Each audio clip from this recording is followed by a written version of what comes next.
God, this was a mistake. This was all such a bad mistake.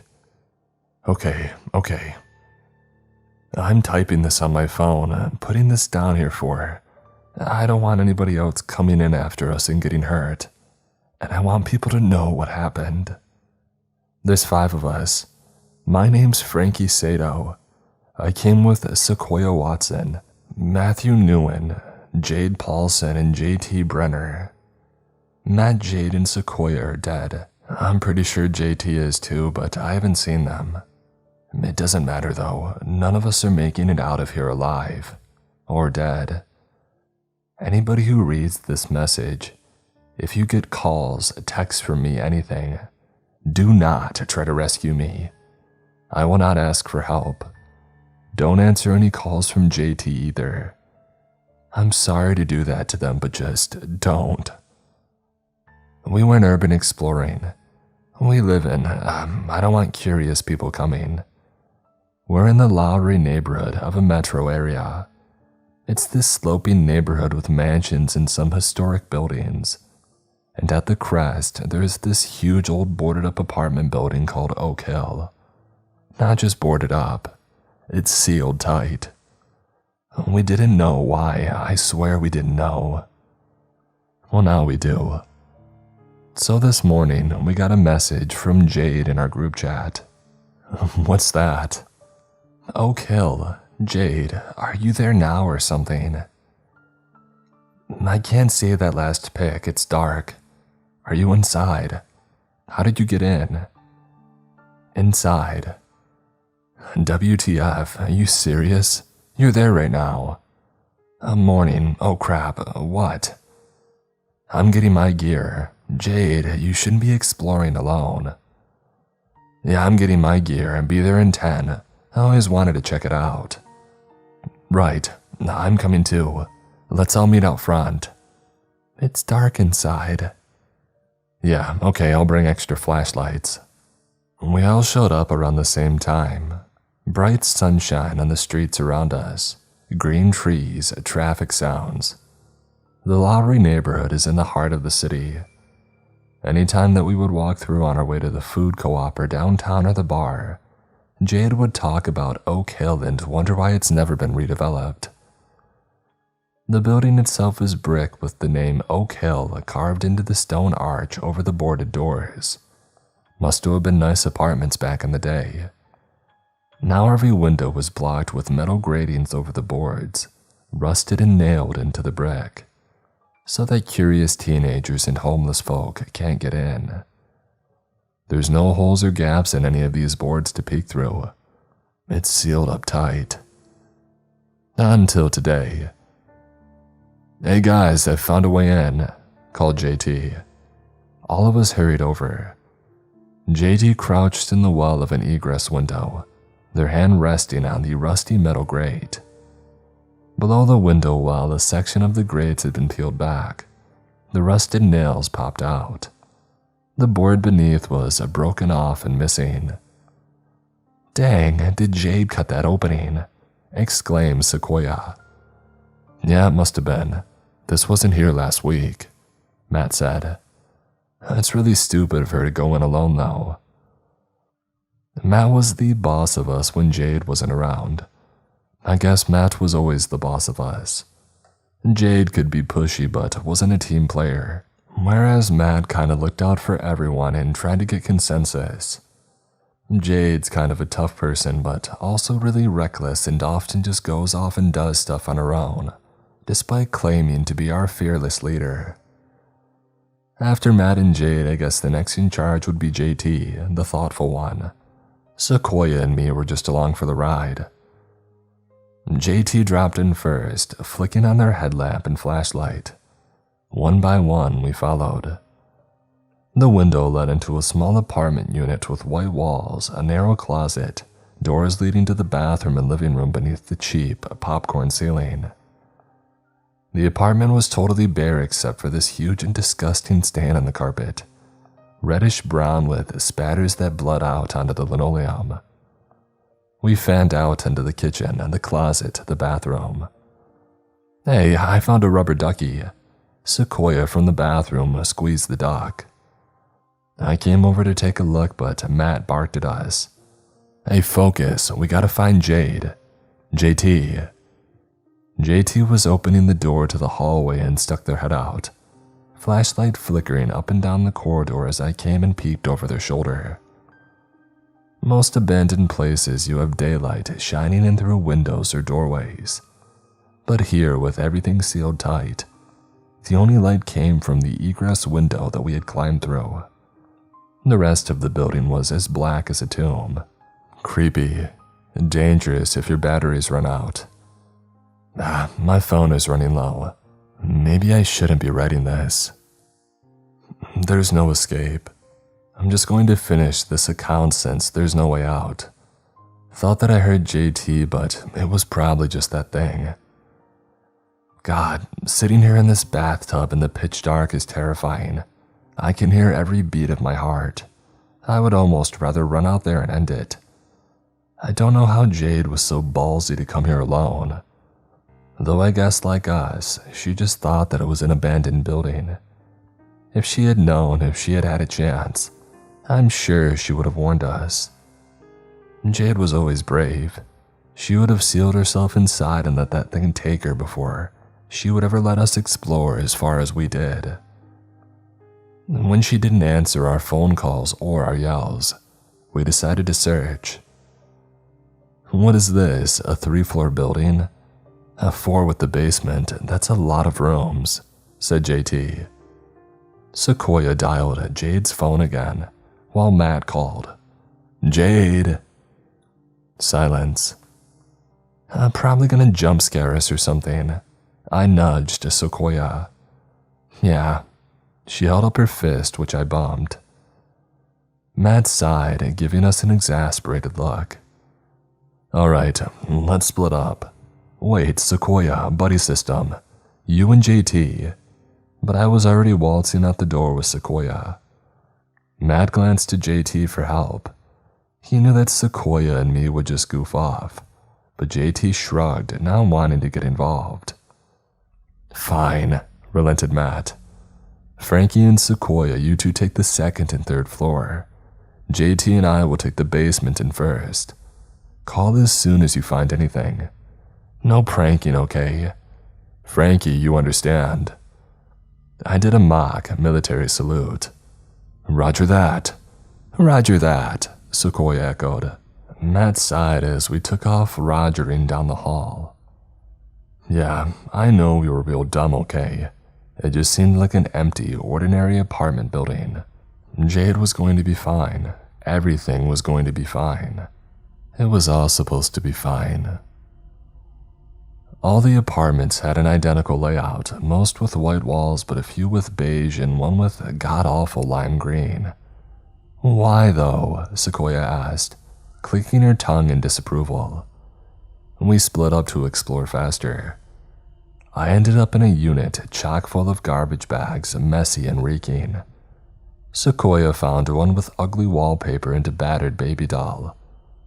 The next unit of mine had furniture still inside, including a bunch of chairs stacked on top of one another toward the ceiling. Spooky. Hey, called Sequoia from across the room. You want some lunch? I found some food in the refrigerator. Meanwhile, our phones kept buzzing. Basement clear, Matt said. 1st floor mailroom clear, JT responded. Etc., etc. God, they're so serious. And then Sequoia texted. Your mom, clear. I laughed from the apartment that I was exploring and heard Sequoia's pealing laughter from down the hall. Too bad Jade wasn't paying attention to our hilarity. She would have joined in. We were about halfway through the 2nd floor when my phone buzzed again. It was a picture from Jade. It's too dark, I can't see it. Which floor are you? Which floor are you? Girl, are you waiting to try to jump scare us? I was crafting a text to reply to the group when something winked in my flashlight beam. I peered down the hall, frowning. Near the end of the corridor was a door marked trash room. Wedged into the door was a black satchel decorated with enamel pins. Drawing closer, I saw cat's rainbows and one that read, "Bad B, Jade's a shoulder bag." "Jade?" I called. I yelled back down the hall for Sequoia, but she was exclaiming about paintings and old balloons and some expired cookies in a cupboard. I sucked in a breath and shoved the door, throwing my shoulder against it because something was blocking it from the other side. Finally, I forced it open enough to squeeze through. I tripped over legs. The flashlight skittered out of my hand when I fell, bouncing into the wall and coming to rest so that its beam shone back at me, blinding me but also leading my gaze to glistening red. I looked back at the door to the weight that had been blocking it, and my heart shot into my throat, my airways closing and my lungs tightening and every muscle snapping taut. I couldn't get in air, couldn't get in enough oxygen to scream. Jade's vacant eyes stared back at me, her head at an impossible angle bent backwards to stare over her shoulders, her legs and arms twisted in odd directions like a broken doll. "My God," I gasped, ignoring the buzzing of my phone. I scurried against the back wall under the trash chute, fumbled my phone and opened up my text to type a frenzied message. "Basement and first, all clear. Jade, you're on the 3rd floor. 3rd floor. Okay, coming up. Let's meet in the west stairwell." I froze mid-typing, eyes on the phone because what the heck was on the 3rd floor? I glanced up at Jade's body. How?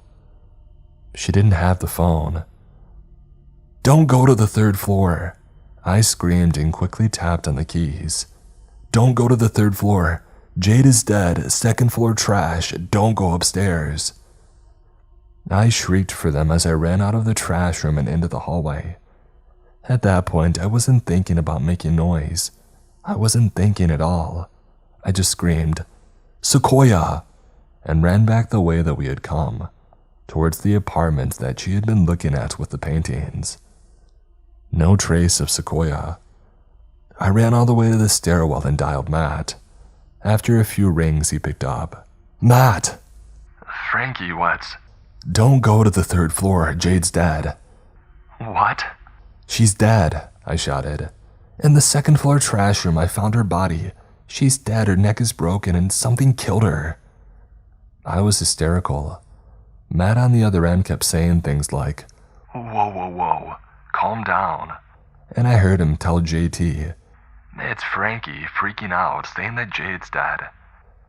In the background, JT was asking if it was a prank, and Matt was saying that he didn't know and then asking, "Frankie is Sequoia with."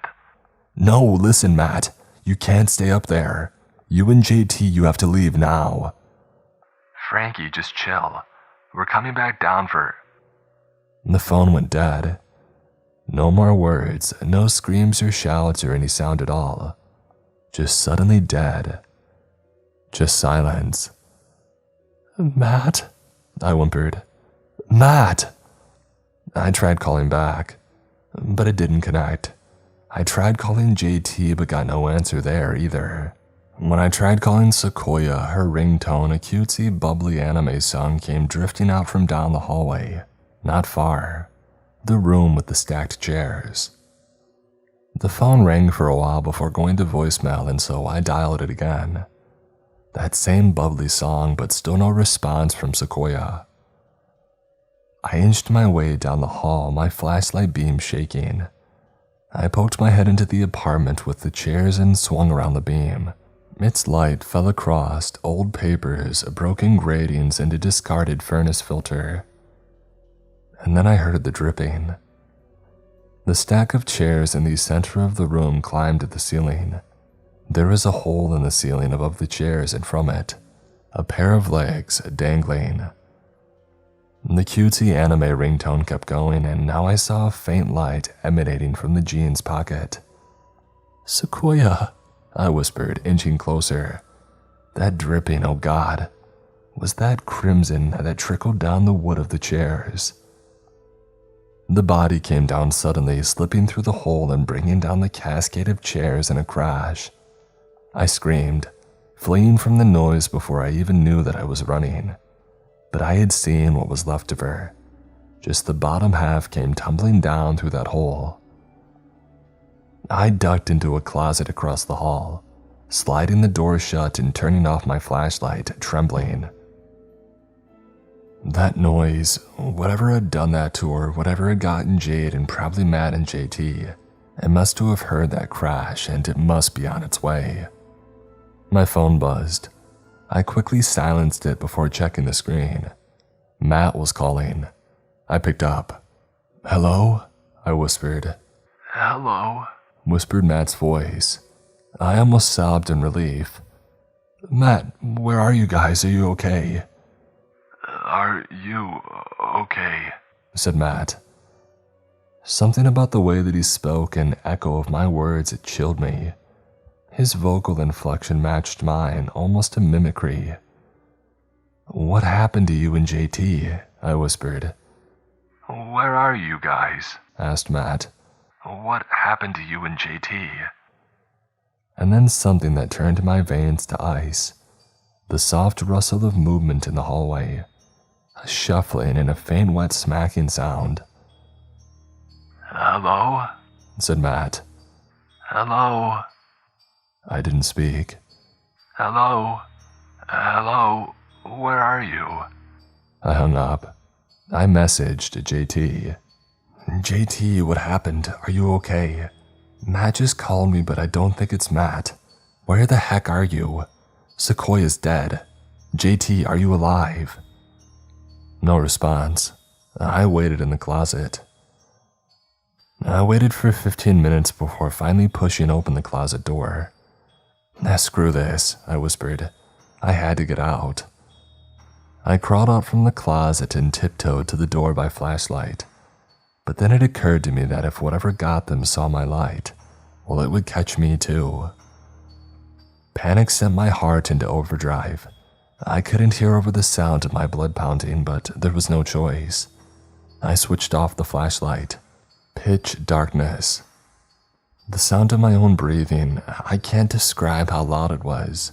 How each footstep creaked or thudded as I tried to tiptoe down the corridor between apartments, feeling my way by touch. Listening for any sound and cursing my own hammering heart for being so incredibly loud. I just had to get to the basement, to the egress window. I was almost to the end of the corridor when I yelped at the blaring of that anime jingle, Sequoia's phone. I covered my mouth and didn't move for several seconds. Finally, the ringing stopped. Nothing but a faint, occasional dripping.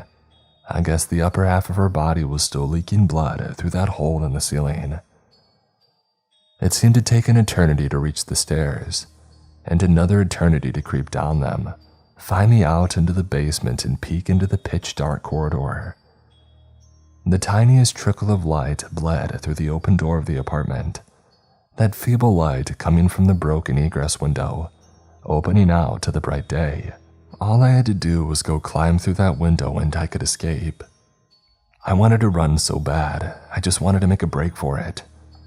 Thank God I didn't. As I crept to the door, a soft rustling sent the hairs on my neck standing on end, and I peered into the apartment. It was Matt. He stood by the egress window, just stood there in the dark. After a few seconds, he turned his head, shuffled to the window and sniffed at the air, and he shuffled back into the room, swaying slightly. His footsteps dragged. There was a puddle behind him as he moved. "Frankie?" he said, and I nearly jumped, heart leaping into my throat. Had he seen me? But then he cocked his head, smacking his lips. "Frankie," he said. "Frankie, Frankie." It was like he was practicing my name. I shrank back, retreating to the apartment across the hall. Shortly after I got inside, I heard footsteps out in the hallway. I don't know if they were JT's or if it was Jade, maybe coming to join Matt. The window is the only exit. I'm trapped here, trapped with no way out. I've been typing this up for the past hour and a half. There's nothing else for me to do here other than write this account. I can't voice call anybody. I don't dare make any noise. I don't want my family trying to get in and doing something stupid. Recently, I heard sounds outside. I think it was police boarding up the hole. This complex, the way that it was sealed before, somebody in authority knew that it had to stay sealed. The apartments are in good condition and the city is low on housing. Pretty sure the reason the building isn't in use is because of what else took up residence in here. I just checked. The light outside in the hall is gone. They've boarded the window up, and I'm never getting out. God, I don't know what to do. I don't know what to do. My battery's low and I'm just going to post this, and once I do, I think I'm just going to go out there and get it over with. I don't want to sit here terrified and waiting to die alone in the dark. I think I'll make one final break for it. Remember, if I message you for help after this is posted or if I call out, don't come looking for me. Don't unseal the building. I will not ask for help. JT, I'm sorry. Goodbye.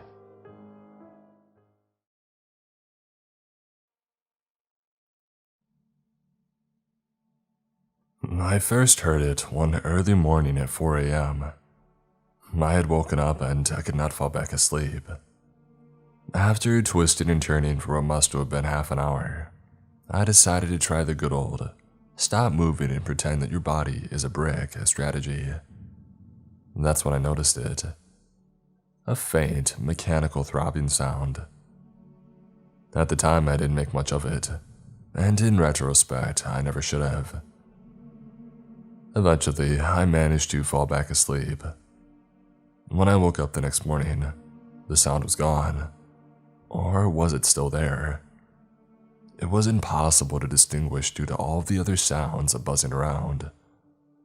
I couldn't tell really, but there was definitely a possibility. After all, I live in an apartment located in a street that is pretty busy during the day. So, such a faint sound would be next to impossible to hear at any other moment than during the hours when the city is asleep. That night, I woke up again. I no longer am sure of what hour it is, but it had to have been pretty early.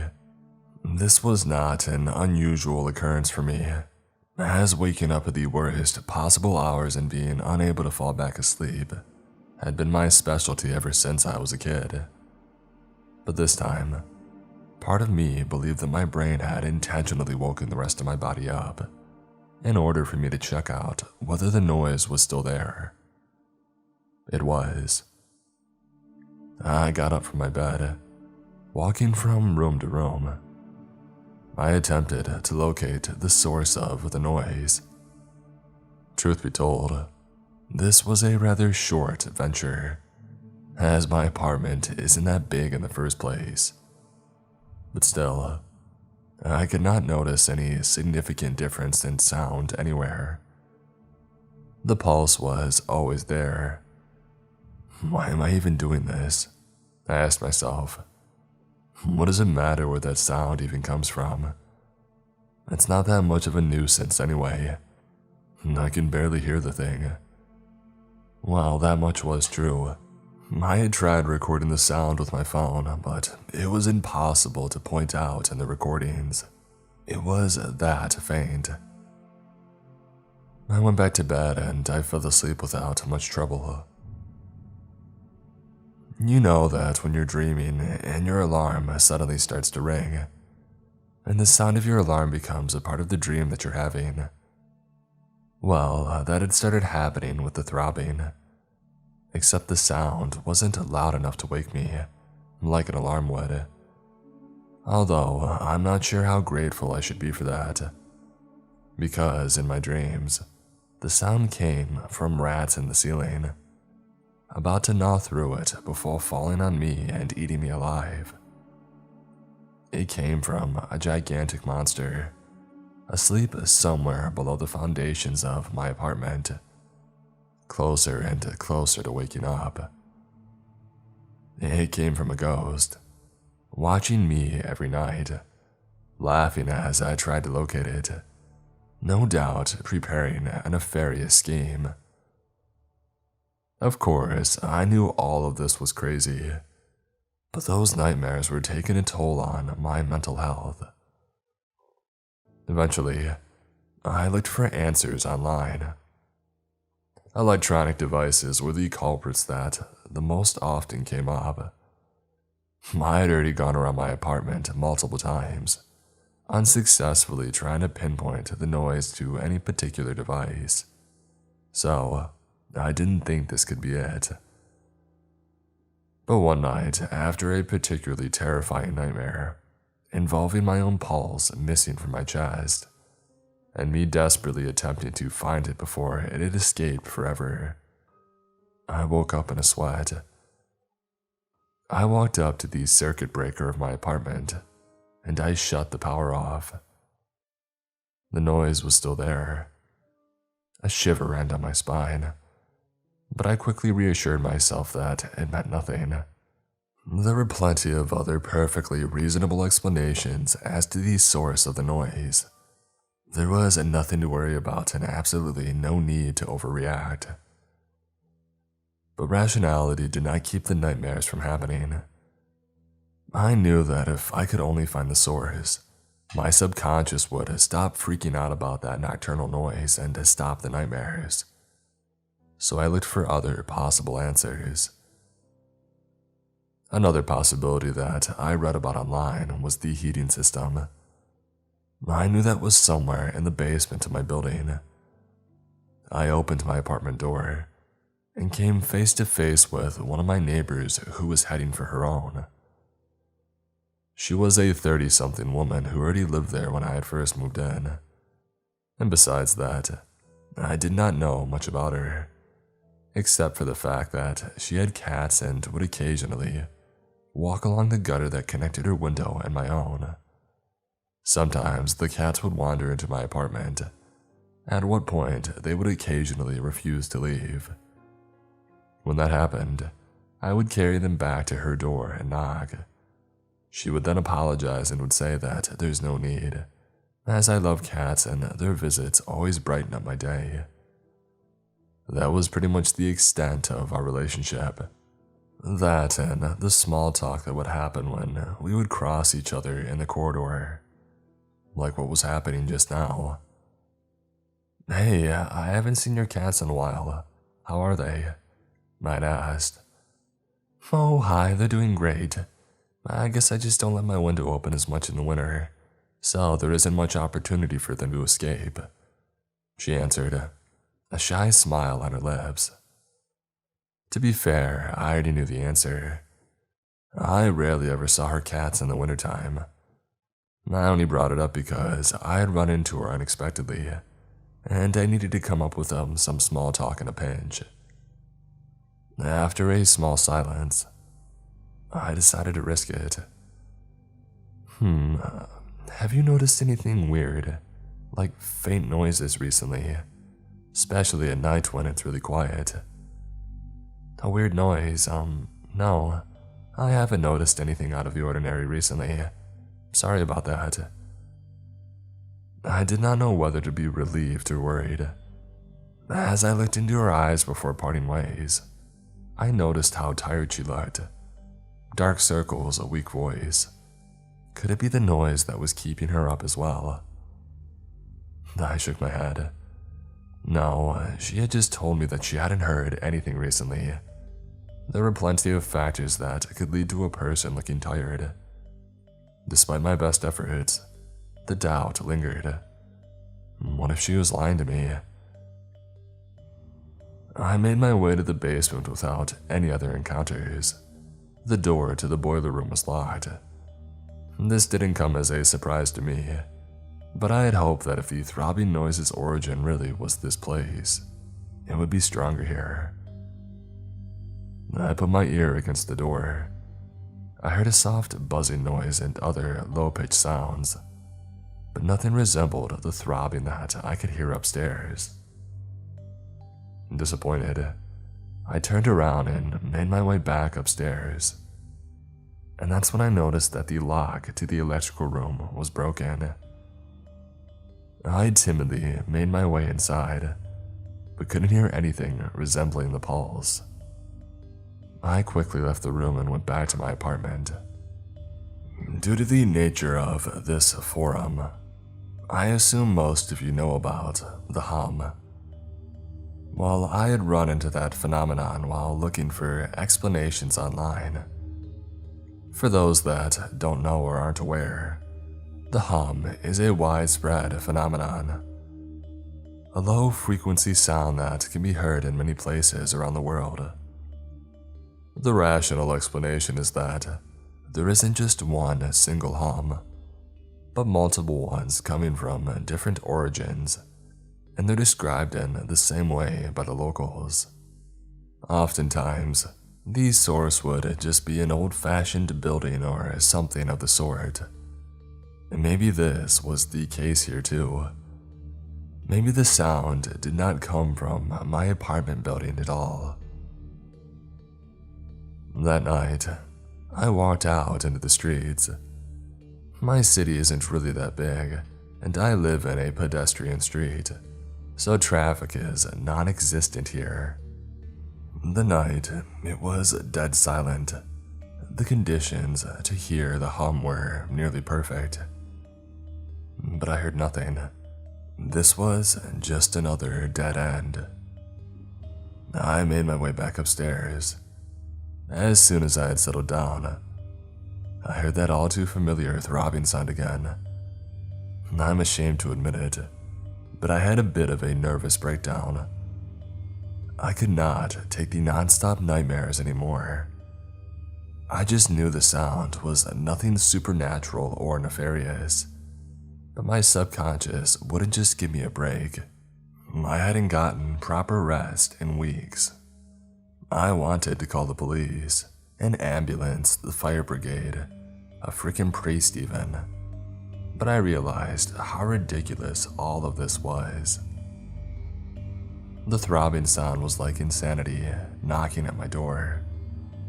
If I did not find its source, my mind would eventually answer its call and be consumed whole. I made my mind up. The only explanation left was that this sound came from an electronical source. I had already switched everything off in my apartment, but maybe it came from one of my neighbors. Surely none of them would mind if I just switched the power off in my entire building in the middle of the night, especially if it was only for a few minutes. Their fridges and freezers would stay cold enough until I turned it all back on. The computers that they left on standby would shut down, sure. But hey, it serves them right for not saving their work and shutting them down properly.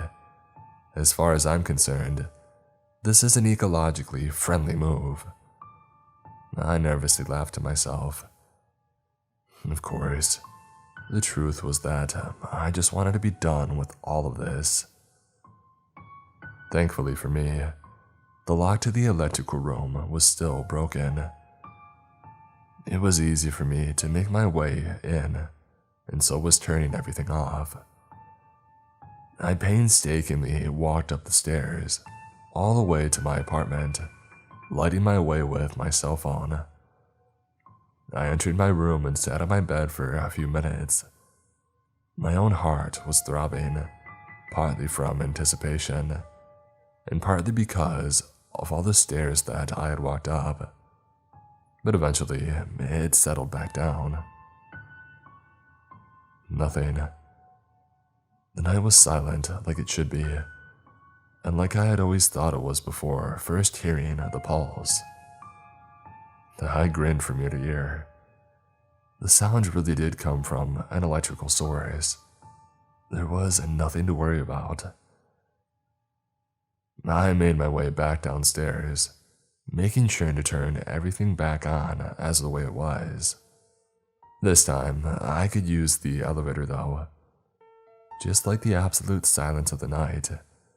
This was another thing that I took for granted, and now felt grateful for.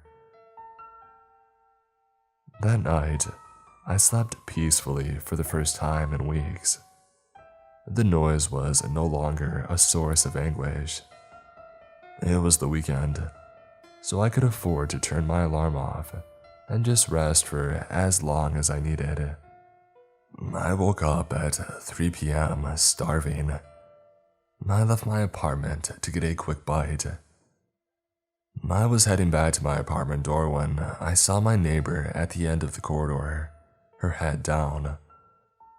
As I got closer, I saw that she was painstakingly trying to find the right key on her keychain, but that was not what had bothered me.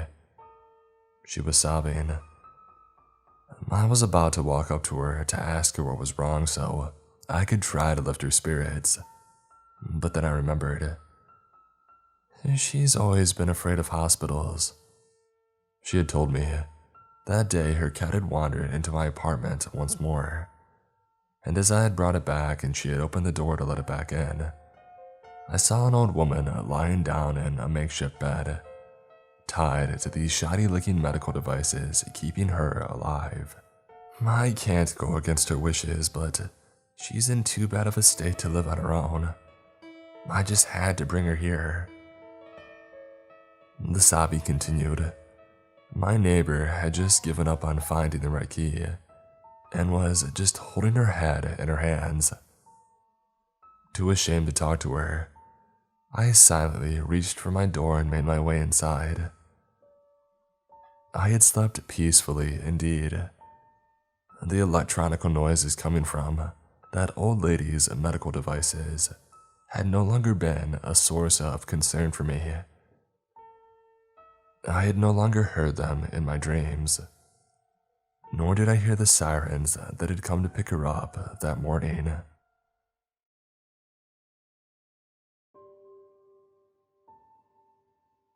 I think a lot of people can relate to my situation. Rent is insane and good-paying jobs are hard to find. I was just getting by when my landlord decided that he wanted more money.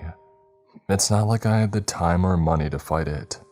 Instead, I started looking for a new place so that I wouldn't be homeless by the end of the month.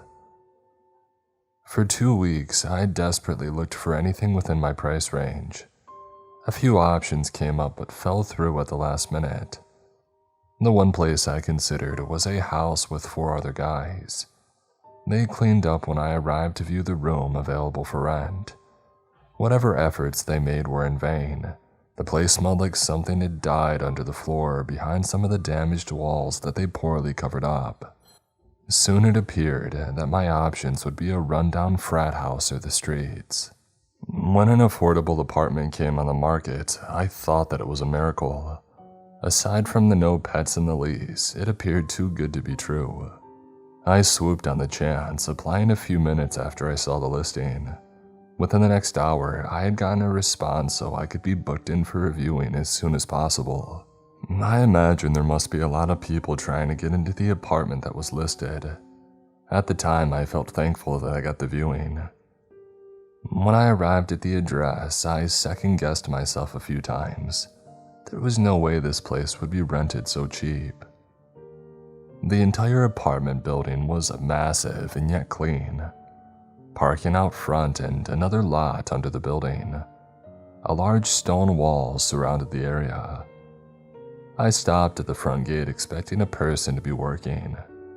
I got the code texted to me to get in beforehand. I've never lived in a place that needed a gate before. That should have been the first red flag. The second red flag should have been how empty the building felt. I parked out front in a barren lot. I needed to put in another code for the front doors to get inside the lobby. Again, no one was at the front desk. It made me pause and wonder what a front desk person would even need to do in an apartment building. It felt like more of a hotel to me. The inside of the lobby was spotless. I saw my reflection on the smooth marble flooring. A set of stiff white sofas were arranged waiting to be used. A mixture of perfectly fanned out magazines sat on the black coffee table in the middle of the seating area. Nothing looked as if a single person had ever touched them. A slight chill ran down my back, but I blamed that on the air conditioning.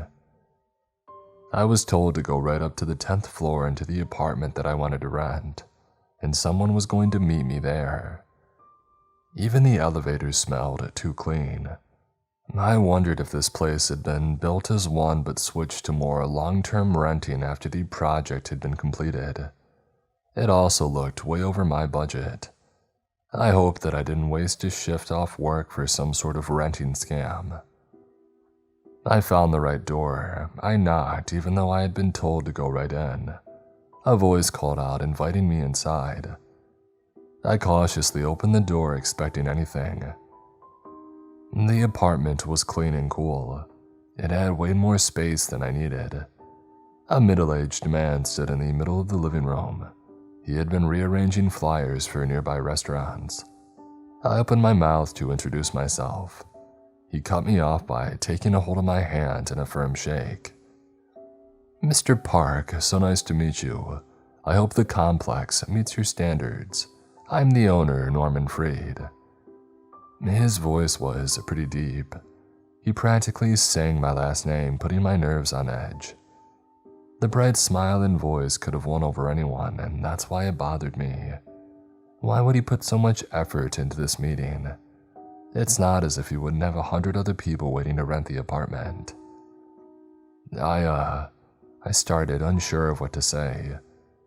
Any questions that I had disappeared, and I mentally cursed myself. "Oh, let's give you a quick tour of the place. The furniture is included in the price if you're interested in it. I want to make the move-in process as easy as possible for my future tenants," he said as he guided us to the other rooms of the apartment. There were 2 bedrooms, one larger than the other with a bathroom attached. It had been stocked with essentials, which also threw me off. I've seen most apartments come with a dishwasher and fridge, but never one with a bed, fresh towels, and a full living room set. I couldn't hold back my look of suspicion. "I know what you're thinking. This is far too good to be true, correct? I'll let you look over the lease for as long as you like. There are no hidden costs or fees. Just this apartment with everything at the price listed in the ad," Norman assured me. "How can you afford to rent apartments so cheap? I imagine you could get triple and still have a line of people," I said, unable to get past that point. The smile never left his face. He had been expecting to explain himself. "I come from a rich family. My parents passed away, leaving me with an amount of money that I could never spend in my lifetime, even if I tried. I could have anything I've ever wanted aside from one simple thing: a legacy. I made this building as a start towards that." He started and made a grand gesture to the room around us. "The rent that residents pay goes directly into maintaining the building. I make no profit off the apartments. It makes it affordable so people can focus on improving other aspects of their lives. Imagine what good you could do with your life if you didn't need to worry about rent." He talked in an excited tone, but I wasn't fully buying it. This sounded like the start of a cult. I hated the fact that this was a trap instead of Norman being just a good guy in the middle of a midlife crisis. "Could I look over the lease?" I asked. Norman wasted no time handing over the paperwork. The apartment looked nice, clean, modern, and with a good floor plan. I flipped through the pages, seeing nothing amiss. "You don't need to sign the papers today. Take them home and sleep on it. I'll hold the apartment for a week for you to consider your options and to get things together." I found myself staring at the other man. My gut said to not trust him, and yet I didn't have any better options. I thanked him for letting me come by, and he told me to call if I had any questions. I left the meeting feeling rattled. When I got back home, I looked up his name and did 3 days of research before confirming that Norman had been telling the truth. He only wanted to do some good in the world. No rent increases unless the building needs maintenance, but that cost would be spread out to all the renters, meaning that we wouldn't even notice that big of an increase. I signed the papers and planned to move by the end of next week. The agreement gave the renters a generous out if they needed to break the lease. I literally had nothing to lose. At least I didn't think I did. I've never owned that much stuff. Packing was a simple task. Very soon I found myself standing in a pristine new apartment. It didn't feel like home. I imagined it wouldn't for a long time. At least now I wouldn't have to work as much for rent. But I dreaded being alone for extra hours. I decided to keep my brutal work schedule for a little bit longer. The first night in the apartment felt strange in a way that I couldn't explain. It was as if I wasn't alone. I kept expecting someone else to turn the corner. I didn't know if it was the new place or if I was just missing Abby again. Expecting to see her hadn't fully gone away just yet. I didn't sleep much the first night. At some point I just started to drift off and I felt someone sitting on the edge of the bed. I flew to turn on the light only to see nothing. Rattled, I got a snack, thinking that it might help calm me down. I was a zombie at work the next day. Another thing that unnerved me was the building appeared far too empty. I knew that it was just open for renters, but I rarely saw others around. The laundry room was empty any time that I used it, along with the outside parking. It was almost as if I was the only one living there. That fact was proved wrong within the first 2 weeks of me living there though. I finally met my next door neighbor. I had gotten off a late shift from work, ready to head straight into bed, and I saw her struggling to get her key into the lock while holding bags of groceries in her arms. I offered some help, which she accepted, very thankful that I had arrived when I did. I wondered why she didn't just set the bags down but didn't say the idea out loud. Could you put these on the counter for me? I really need to use the washroom. She admitted and rushed off before I answered. I walked inside, feeling strange about the entire interaction. I didn't know that there were grocery stores even open that late. She must have had a job that kept her late like mine did. I awkwardly waited for her to come back, feeling like I should at least explain that I was her neighbor before leaving. "Oh, you're a lifesaver. I wish I knew why I'd need to pee the moment that I reached my front door," she said, long blonde hair swaying as she hurried over. I helped her put the items into the fridge, not very skilled at social situations. "I'm Justin. I live next door." I told her my English name. It wasn't a legal name, but I found it easier for most people to remember. "I'm Amanda. I just moved in. Is it just you next door?" she asked. I doubted she was trying to pry, just making some conversation. "Are you also living alone? You bought a lot of food for one person," I commented as I looked around her place. Aside from some clothing on her couch, her apartment looked the same as mine. There wasn't any sign of a second person, even though she had bags of bulk pasta and rice. "Oh, it's cheaper by the pound to buy more. I freeze a lot of meals. I can drop off some dinners for you from time to time if you'd like." Her offer threw me off a little. Her bright blue eyes looked up at mine, expecting a positive answer. She looked around my age. I wondered if she was just a nice person or desperate for a boyfriend. "Yeah, that'd be nice on the weekends when I have more time off." I told her, not to dismiss her kindness. "Awesome, we'll plan it out. I've gotten really into cooking lately. I'm also getting a rice cooker at the end of the week, which will help." Her smile felt a little weird. She must just be as awkward around people as I was. She thanked me again and let me go back to my apartment, but not before forcing her number on me. At least making friends with my next-door neighbor was easy enough. Before the weekend rolled around, I noticed something with my bank account. I had way too much money in it. My first and last month's rent should have been paid by now. I double-checked to see if I forgot to send it, but I saw the amount had bounced back. I called Norman's number to tell him, and it took a few calls to finally get through. When I did, he admitted that he had switched banks and forgot to update his details. The new bank was giving him a hard time and said that he would waive my payment because of the stress that he caused. I insisted that I needed to pay, but no matter what I said, he dodged the offer in the kindest way possible. This should have been a lucky break for anyone, and yet I got even more unnerved. Every time something went my way, I expected something terrible to happen. I may have just been acting paranoid. As promised, Amanda came over with dinner on Sunday. It was a simple fried rice dish and I enjoyed it.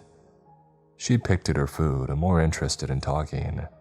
She wanted to get to know as much as possible about me for some reason. The conversation barely went in her direction, and when it did, she didn't say much about herself. By the end of the short dinner, I felt like I knew less about her than before. No other red flags showed. She was nice, smiled a great deal, and offered to come over again when I was free. I wasn't ready to have weekly hangouts with someone yet, so I said that I would think about it, but that wasn't a good enough answer. She got me to agree on a time for next weekend like a pro. I started to think that there might be something wrong with me. This poor girl was just trying to be nice and I acted as if she had an interior motive. Everything about this new apartment creeped me out for no reason. At least, to start with there being no reason. The first real creepy experience happened in the underground parking lot. A storm with a risk of hail was rolling through, so I used the underground spaces for the first time. I pulled in just in time. A downpour of rain had started and soon chunks of hail followed. Most of these spaces were filled on the first level, which I thought was weird because I never saw anyone inside the building besides Amanda, and I found a space a few spots from the elevator. And then a rumble of thunder shook the building. Soon the lights flickered out. I had been out of my car and walking toward the exit when I found myself in pitch darkness. I pulled my phone out to use the flashlight on it to guide the way, and for some odd reason my phone refused to turn on. My breathing started to get heavy as I waited for the lights to go back on. Your mind starts playing tricks on you in the dark very quickly. I should have stood still, but I wanted to get out of there as fast as possible. I thought that I knew what direction the first level was. I stumbled around in the dark. The still air felt almost suffocating. Since I wasn't bumping into cars, I figured that I was going the right way. Only a few minutes passed in the dark, but it felt like hours. The lights flickered back on to show just how far I walked in the wrong direction. Instead of going towards the elevator, I stumbled near the ramp that led to the third level. The lights for the next level didn't turn back on. I found myself staring off into the darkness, wondering just how I got so lost. I was about to turn around when a noise caught my attention. The sound of wings flapping echoed around me. Often some birds get trapped down here looking for a dry place to rest. My phone started to work again. I used it to try and see what kind of bird was there with me. I worried that it might not get out and thought that I could tell somebody to come down and rescue it. My phone flashlight scanned the third level to see nothing moving in the dark, but I did see a bunch of parked cars, each one of them gathering dust. Why would so many people park on the third level when the second one was empty? And why did these cars seem to have been left here for some time? Without thinking, I walked down the ramp to look more. Some were missing the license plates and others had slightly deflated tires. I paused at one with a thick layer of dust on the hood and a bunny plushie sitting forgotten on the dashboard. The bird that caught my attention landed at the top of the ramp. It stared me down with the deep black eyes. It looked like some sort of crow, but far larger than anyone I've seen before. I suddenly wanted to get the heck out of there. It flapped a pair of wings to take back off in the darkness. A chill started up my spine that followed me to the elevator. There were a lot of cars just sitting around for whatever reason. No matter how much I thought it over, I couldn't figure out why. Amanda was waiting by the door when I got off the elevator, and I wasn't in the mood to talk with her. "What's the matter? Did the storm freak you out?" she asked when she saw my expression. "Yeah, I was in the underground parking when the lights went out. Have you been down there and seen all the dusty cars?" I said because it would bother me unless I asked her about it. She just shrugged, not at all concerned. "A lot of stores are within walking distance of here, and most people order things now or work from home. I bet they just let them sit down there to save on gas," she offered. "I guess that makes sense," I replied, but I didn't fully accept the answer.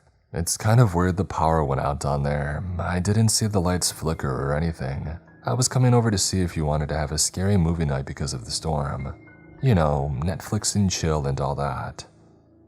I nearly stumbled back at that last part. We barely knew each other and she was already dropping that sort of suggestion. I had been out of the game for a few years, but were girls always that forward? "You know what Netflix and chill means, right?" I stammered, face flushed. "I'm well aware it can mean a certain thing if you want it to. So do you want to chill at my place for a little while?" Her voice dropped to a suggestive tone that made me take a step back. I just then noticed her gray sweatpants and baggy shirt hanging off of one shoulder. She was cute, way cute, but my stomach twisted over the thought of accepting her offer. It was just a very bad time for me. I turned my head unsure of how to refuse. I need to be up early for work tomorrow," I said, and it made her laugh. "Bold of you to assume you would keep us up all night." Her response nearly made my heart stop from embarrassment. I stammered out nonsense as she waved away any excuses that I might try to make. "Hey, it's fine, I just wanted to offer. Am I just not your type?" Something like that, I said, glad that she gave me a way out of this conversation. "Are we still good though, as neighbors I mean? I would need a few days to recover from this, but we could still be friends. I bet a lot of people would be angry at me for turning down a girl as willing as her. I just couldn't go through dating someone right then." Thunder rumbled outside so loud that it shook the building. Amanda wanted to watch some scary movies before the storm passed. She gave me a goodbye and left back inside her apartment. I hope that she never brought up this conversation again. Oddly enough, I slept better than I had with the storm going on outside. It filled my apartment with white noise. I never realized just how silent my bedroom was until I woke up the next morning. The lack of noise pressed down on me. I turned on the shower as I did my morning chores just to chase away that unnatural silence. Nearly a full month went by before something happened I couldn't ignore. I could have chalked up everything to new apartment jitters. I had almost settled down and gotten into a routine. But then the package showed up at my door. We had mailboxes in the lobby. Maybe my neighbor got this in her mail by mistake and brought it up to me. I hadn't ordered anything, and yet the label had my name and address. I flipped it around without a clue what could be inside. I just got off work, so I changed into clean clothing before tearing open the mystery package. The 2 plastic items spilled onto the kitchen counter. The sight of them made my stomach drop to the floor. For half a second, I thought that I might be sick, but then my blood started to boil. Somebody had sent a pair of reflective clip-on bicycle lights, but who the heck would be so cruel? Abby's family didn't know my full address, even if they held some sort of unknown grudge. Would the driver have somehow found my address and put it here? For what? Was this a threat? Or just because he liked causing pain for others? I tossed the clips and the wrapping they came in inside the trash. I then stormed over to the elevator carrying the tied-up bag to go downstairs to dispose of it. I couldn't stand having those clips in my apartment. My fingers slammed on the basement button. It had been a while since I had felt that kind of rage bubble up. The elevator started to drop.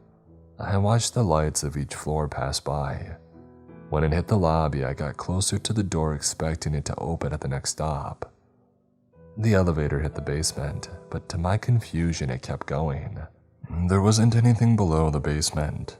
The underground parking may go deeper, but those elevators opened to the lobby. Nothing showed on the panel as to what floor I was going to. It just kept going. Suddenly, it dropped so fast that my feet lifted off the ground. I collapsed, feeling as if I just kept falling for ages. Finally, the elevator hit a sudden stop. The doors sat closed long enough to regain my balance. On shaking legs, I stood up wondering what the heck was going on. I was sick with fear. The doors started to open and I pressed my back against the large mirror. Nothing but darkness was beyond the doors.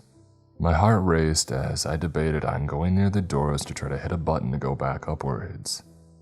Any thoughts disappeared from my mind when a hand reached out from the darkness into the light of the small space. And then another one. Each arm was impossibly long and the skin dyed a deep dark red. I pressed hard against the mirror, unable to go anywhere else. A scream died in my throat as the hand shot out to grab my wrist so hard that I thought it snapped. My body was dragged into the darkness as if I weighed nothing. I saw nothing, but I heard screaming. It took me a long while to realize that the voice I heard was my own. I found myself screaming on the cold lobby floor, a concerned face above my own. I half crawled away, still convinced that I was wherever the elevator had took me. "Mr. Park, are you all right? Do you have any medical issues that I should be aware of?" The fear hadn't fully worn off when Norman spoke.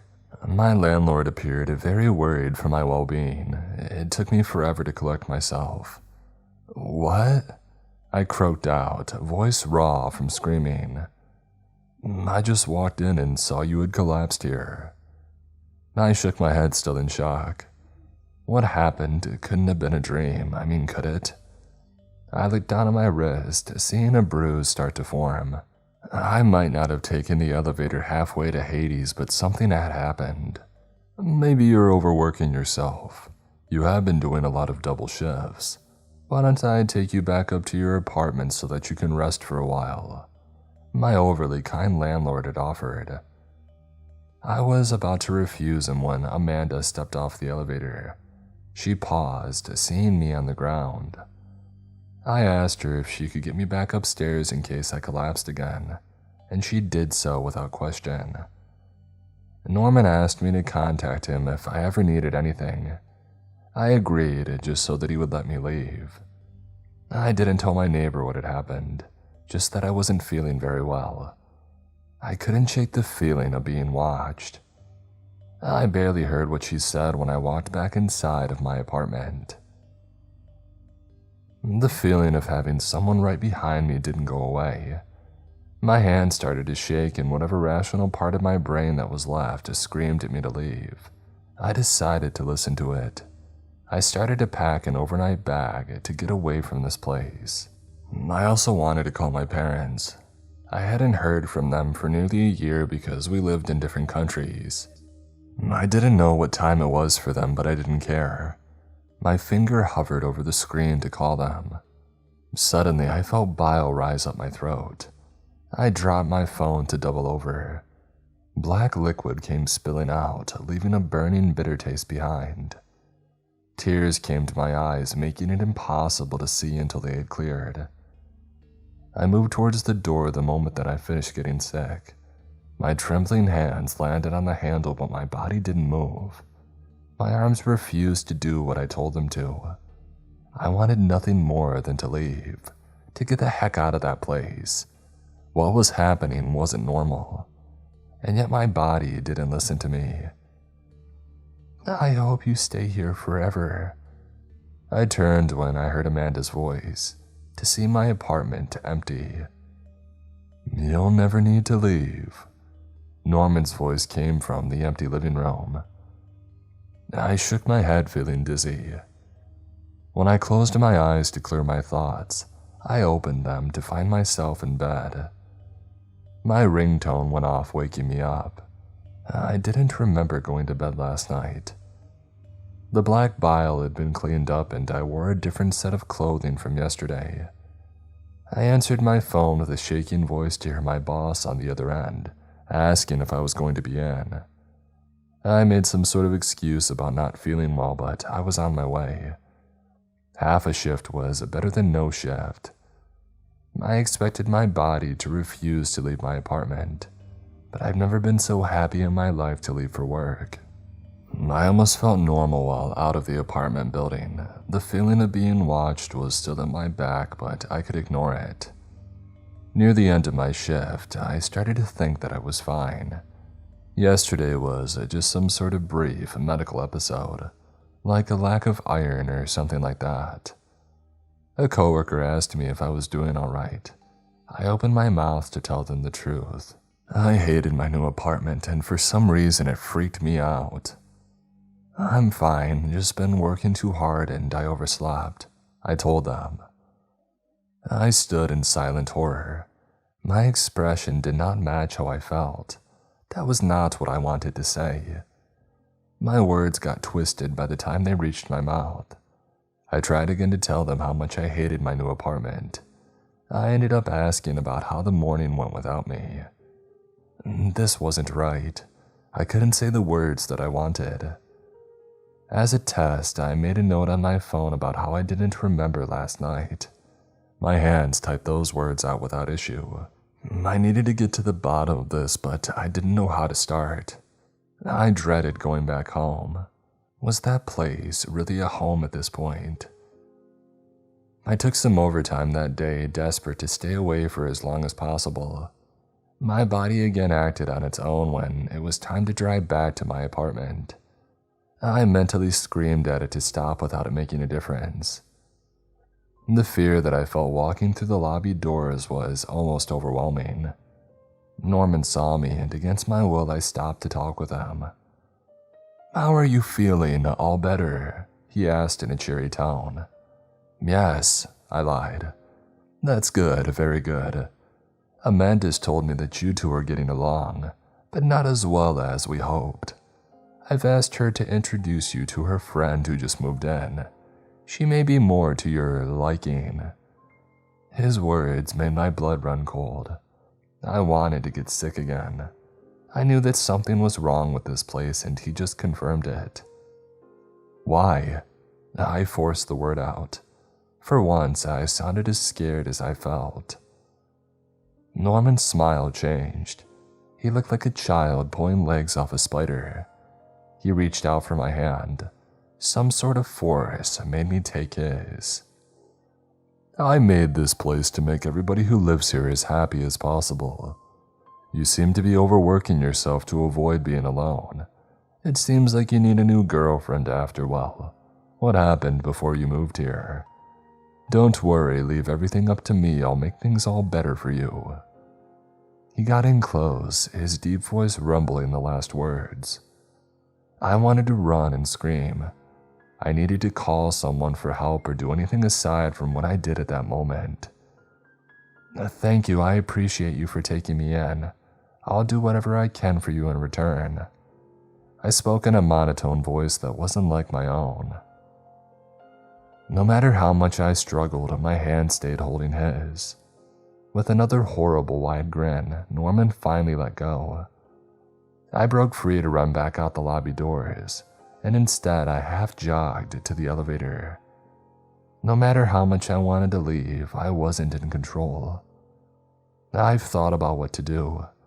I haven't been able to contact anyone to tell them what's going on. Being able to write all this down has been a miracle. As much as I hate the idea, I need to get to the bottom of this. I won't ever be able to escape if I never figure out how Norman can control me, or what happened in the dark at the bottom of the elevator. I need answers, even if they'll kill me. I haven't made any progress in getting answers. Aside from leaving for work or groceries, I can't get away from this place. I tried to trick whatever was controlling me. I pretended as if I wanted to check out the new natural food shop that opened near the airport. I had already bought tickets for the first flight back to my parents' country. I jerked the wheel at the last second, but my hands had turned it the other way. Instead of getting to the airport, I wrecked my car against a steel roadside barrier. It was a miracle that I didn't die. Amanda picked me up from the hospital to give me a ride back to my apartment when I was released. I wanted nothing more but to beg the doctors to let me stay for one more day. But the words simply wouldn't come. I sat in her car listening happily as she talked the entire way.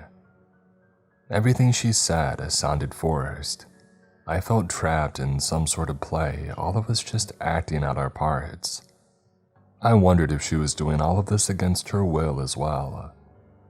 Before the accident, she had introduced me to a friend of hers who lived one floor above ours. Jasmine was the opposite of Amanda in almost every way. She was shy with dark hair and eyes. Lately, Amanda started inviting her over more often. It was clear they both wanted me to start dating one of them. I was thankful that it was only a suggestion, and I could refuse the request. I still had an ounce of choice in my actions. I took some time off work, which was brutal. I hated staying in the apartment. A set of unseen eyes followed my every movement. My only moments of peace were at work, mostly at the bookstore that I took some part-time shifts. The days had started to mix together. I found that I couldn't tell anybody what I was going through. Nightmares of being in the dark, impossible basement haunted my nights. I had terrible flashes of memory being in a dark room with twisted bodies.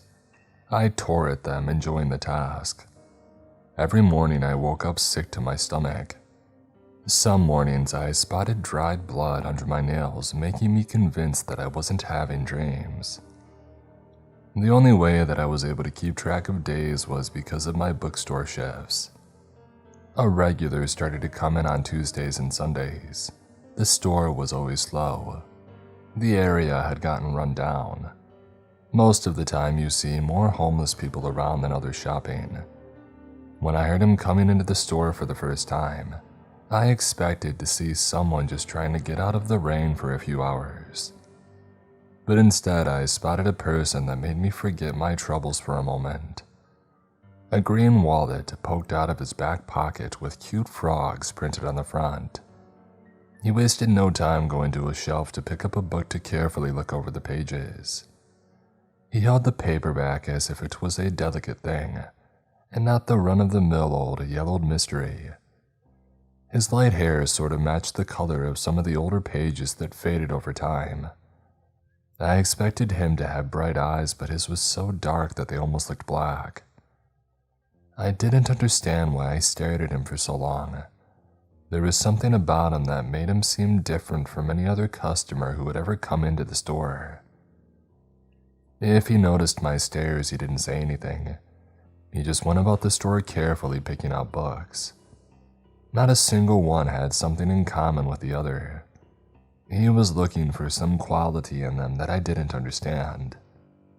His footsteps didn't make a sound on the normally creaking hardwood floor. When he had a stack, he came over to pay. We didn't speak once the entire time that he browsed. I told him the total and he pulled out the frog wallet to give the exact change. I mean, who even carries cash anymore? I bagged up his books and for some reason called out to him before he left the store. "You should really hide your wallet better. There aren't the best kind of people around here," I told him. I hated how tired I sounded. He stopped to feel where he had placed his wallet. Because it was so long, it poked out from his back pocket.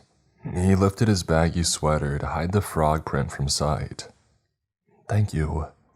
His voice was so soft that I barely heard it from the door. I couldn't explain why that simple interaction meant so much to me. I wondered if it was because it was just so normal. I couldn't talk to Amanda or Jasmine without thinking they were hiding something from me. I wanted to scream at my coworkers about what was going on at my apartment, but the words always came out wrong. It had been so long since I had gotten to just say what I wanted to. I honestly thought that I had a chance to get through whatever was happening if I could keep just one normal piece of my life. "I think you're working too much. Maybe you should take some time off." Those words from Norman cut through me. How long had I been staying in this building when he dropped that bomb with a smile? 2 months, maybe 3. I should at least keep my part-time job. I still need to pay rent, I said in a shaking voice. He gave it some thought. The same bright smile that I hated came to his face when he nodded. We both knew that paying rent was a lie. Not a single payment had come out of my account since I had moved in, but we still pretended as if everything was normal. I started to sleep more after I gave up on one of my jobs. I had nothing else to do with my time beside pacing my apartment and sleeping. Sometimes I was blessed with no dreams, but when I did have nightmares, they were far more vivid than before. The one that frightened me the most was the one that I would never forget. I felt my bare feet against the cold marble floor as I went to the elevator. The long free fall towards the dark basement caught in my stomach. My legs brought me into that darkness that felt as if it went on forever. I heard noises that almost sounded human. As I walked further along, the floor became wet. The overwhelming sharp iron smell suffocated the air. A hint of candlelight showed at the end of the pitch-black room. I wanted to turn back, but my legs kept going. I honestly would rather die than see what waited there. I stopped at the edge of a wooden stage. Deep red layers of curtains blocked the view of the back wall. 2 people stood waiting for everyone to arrive. The figures beside me, barely in the light, weren't human. At least, they weren't anymore. Each body twisted into ghoulish shapes that made my skin crawl. The first figure on the stage spoke in a garbled tone. Their form is nothing but hazy static. I knew the second person on the stage, though. Every part of my body screamed at her to run. Amanda stood so close to me. If I had control over myself, I knew that I could have saved her. A wide, crazed smile stayed on her face as the other figure handed her a long, curved dagger. She raised the blade towards herself, the expression of pure joy never leaving. I woke up screaming before I saw the blade come down. My body was covered in sweat. I sprinted to the bathroom to purge whatever was in my stomach. My entire body refused to stop shaking. I wish that was just a nightmare. Glancing down at my dirty bare feet, I knew that it wasn't.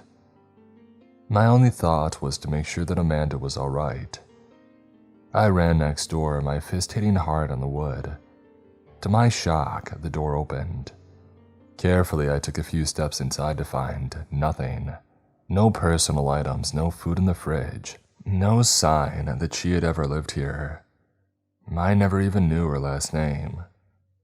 I tried to call the police to report someone missing, but that same sickness came to me before I dialed the last number. Without anything else that I could do, I took a shower, got dressed, and waited silently in my room for Tuesday to come around.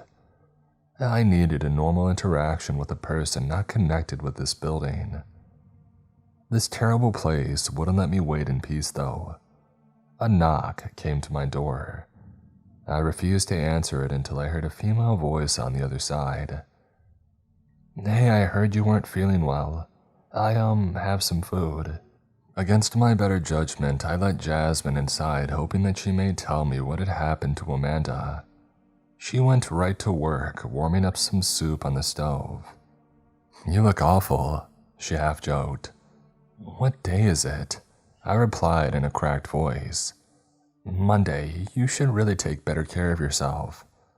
"Have you heard from Amanda?" I pressed, too tired to run around the subject. "I don't know an Amanda. Hey, how about I stay with you for a day or so, just to help you get back on your feet?" She offered, her soft voice staying chipper. "Please, I just want some answers," I begged. I was at the end of my rope. I would get on my hands and knees if she would just tell me why I couldn't leave this place, or what was happening in the basement.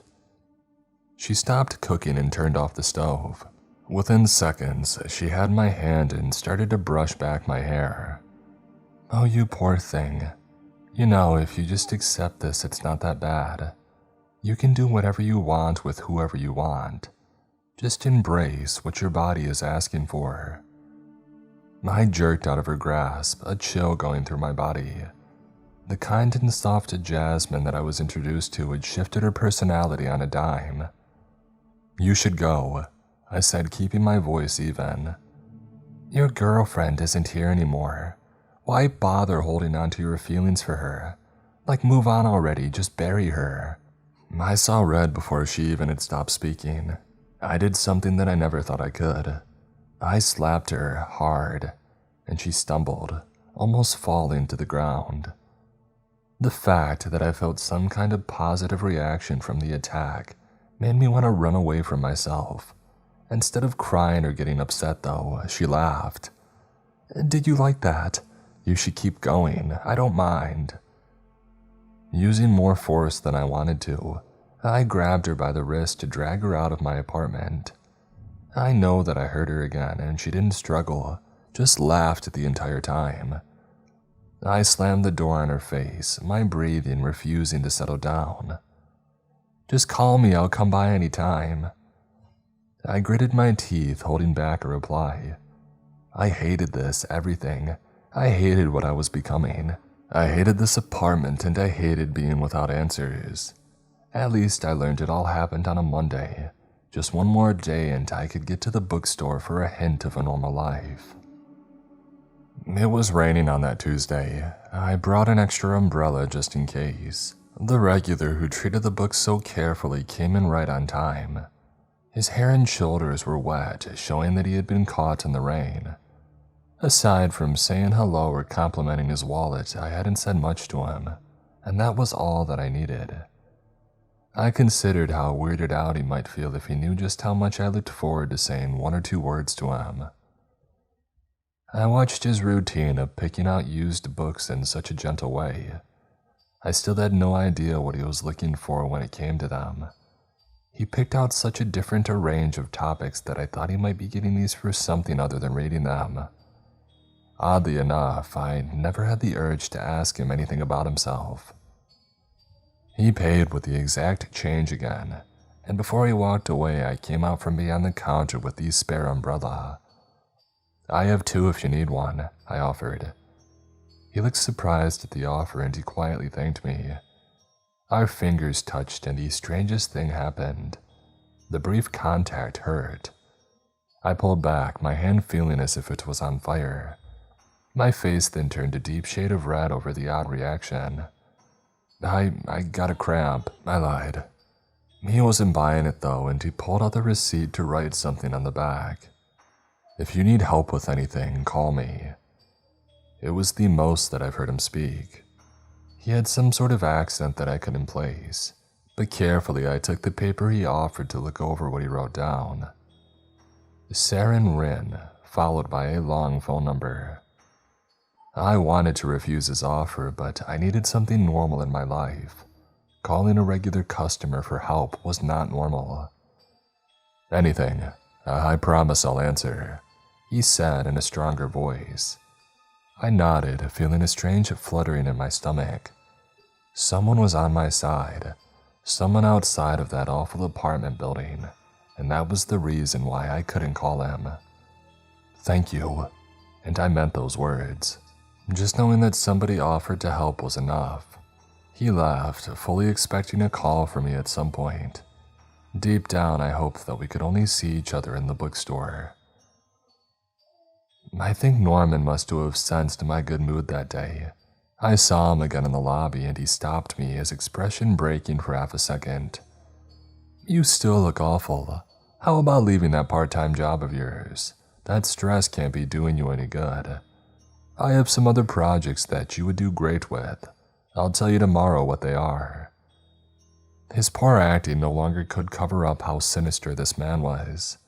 He knew that I liked something about the bookstore and he finally took it away. I was given a taste of freedom and then stripped of it. I hated him at that moment. "Enough to kill me?" he asked, eyes narrowed and deep voice mocking. I wanted to, there wasn't anyone else in the lobby. My hands twitched, wanting to go for his throat. For once, what he wanted me to do and what I wanted had aligned. I held back knowing that I would be playing right into his hand. Go up to your room and wait for tonight. We have such fun plans. My feet listened to him. My body moved stiffly to the elevator. Only when I entered my apartment the spell that I was under broke. I screamed, all the fear and frustration coming out. I wanted to call for help. I wanted to tell someone what was going on. Anytime I tried, everything revolted against me. I know that I had nothing, not even myself. My only choice appeared to be to just wait for whatever Norman wanted to do with me. I carefully pulled the receipt out of my pocket to look at the handwriting of the one person who acted concerned about my well-being. Calling him was out of the question. I thought back to Amanda, how I wasn't able to save her. I didn't see that dagger go into her chest, but I knew that she was gone. Calling wasn't just trying to save myself. Jasmine's fate may be the same as her friend shortly enough. I pulled out my phone to dial the numbers. The same revolting feeling came to my stomach. Black bile came from my mouth and my thumb locked up. The promise that Saren would answer gave me enough strength to push through those awful feelings to hit the final number. I heard his voice, but not what he said. The pressure in my head forced me to the ground. I coughed and sputtered, my entire body racked with pain. Somehow, I said the hardest words of my life. "Please, help," I choked out. "I'll be there in 10 minutes. Saren replied just before the phone died. I stayed on the ground, rolling in pain. I dreaded the fact that he answered. I begged that I would just die so nothing happened to him. I wasn't so lucky. "Knock knock, Mr. Park." I heard Norman's voice. I struggled to sit up to watch him open the door. The urge to punch him in the face got me to my feet. I made my way over to him, fist ready. "None of that, at least not right now," he commanded. I hissed in frustration as my arm lowered back to my side. My muscles hurt as I fought against his control. He noticed my phone and the receipt on the floor. He picked up both items and then handed the receipt to Jasmine, who just walked into the room. "Mr. Park, go into the lobby and wait for the person you called. And then kill them," Norman said to my sheer horror. Jasmine pulled out a lighter to set the small scrap of paper on fire, leaving no trace behind. Norman kept my phone and I knew that I would never see it again. An expression came over my face, one that I couldn't control. I was smiling. Something just below the surface was looking forward to hurting Saren. This wasn't me. No amount of struggling or internal screaming made any difference. I was trapped in my own body, helpless to stop what was coming. Outside, I appeared calm. Inside, I wanted to run and scream. 10 minutes was like an eternity of waiting. Finally, Saren arrived at the lobby doors, a worried look on his normally calm face. Instead of the baggy sweater he wore at the bookstore, he was dressed in a suit and tie. "Are you all right? What happened?" he pressed as he followed me through the lobby. "It's easier to explain upstairs," the other force controlling my body said. He nodded, and not suspecting anything. We walked into the elevator. I've never wanted another person that I cared about to die. Most people said that I wasn't to blame for Abby, but this time there was no way around it. I was going to kill a person. The doors closed and we rode in silence for the first 2 floors. "You're not acting like yourself." His soft voice came from behind me. I watched in horror as my hands flew to his neck. With a strength that I didn't know I had, I lifted him off the ground. His legs kicked, trying to get out of my grasp. I pressed so hard that the mirror behind him cracked. I saw my reflection and I didn't recognize who stared back. Eyes wide and crazed, a grin so wide that it took up my entire face. This was a true nightmare. I felt his warm skin twist under my fingers. I wanted to break his neck to make this quick, but he gasped for air as his hands pulled at my own. Tears didn't come, just the disgusting happiness from hurting another person. I could never forgive myself for calling him. When all hope was lost, Saren did something that I didn't understand. He shoved a small black paper-like object near my mouth. It confused the thing that took over my body long enough for me to act. Somehow I knew that I needed to accept this from him. I ate what he offered and the effects hit me instantly. My hands let go of him to claw at my neck. My vision swam. Whatever had control was pushed aside for a moment. It fought back hard to get back into power. It took everything that I had to push it away again. I fell to my knees and the inside of my chest felt as if 100 wasps were stinging my lungs. No matter how much it hurt, I refused to give up. If it took over again, Saren would die. I coughed up black liquid for what seemed like hours. The pain flared up as the other force thrashed. I pulled and pushed until finally the war inside had settled down. I still felt something there, but it wasn't the dark, heavy force as before. For the first time in weeks, it didn't feel like something was watching me. I hadn't fully recovered, but I needed to see if Saren was alright. At some point, the elevator had stopped, and I crawled over his slumped body, tears threatening to spill over. He weakly raised his head, a throat bruised from the attack. "Are you alright?" he asked in a hoarse voice. I shook my head. I didn't understand how he could ask somebody who had just attacked him such a question. I didn't mean to, I spoke, unable to find the words. The door's opening brought my attention to the other side of the elevator. Jasmine was on the other side with two men that I had never seen before. They all appeared confused and then set off to finish what I had started. She pulled out a knife to aim directly at Saren's face, and for once I was in control, at least for the most part. I knocked her back with way more strength than I expected. She slumped against the control panel. The other two men came with weapons and they seemed to be moving in slow motion. Tossing them out was an easy task. One was also knocked out, but the other went running towards the stairs. I let him go knowing that I wouldn't catch up. I carefully lifted Jasmine to half drag her out of the elevator. "It appears as if you have been possessed," Saren spoke, startling me. He looked fully recovered from the attack. The bruises on his neck almost faded. "Like by a ghost or a demon?" I asked slowly. He half shook his head, looking deep in thought over his next response. "No, like by tainted magic." "Okay, what? Wait," I said, putting my hands up, trying to understand what had just been thrown at me. "That's an understandable reaction. It seems like I should have probably introduced myself. I am Agent Saren Rin. I work for a company that deals with supernatural threats," he said, which really didn't help me be less confused. "Is that why you kept coming to the bookstore?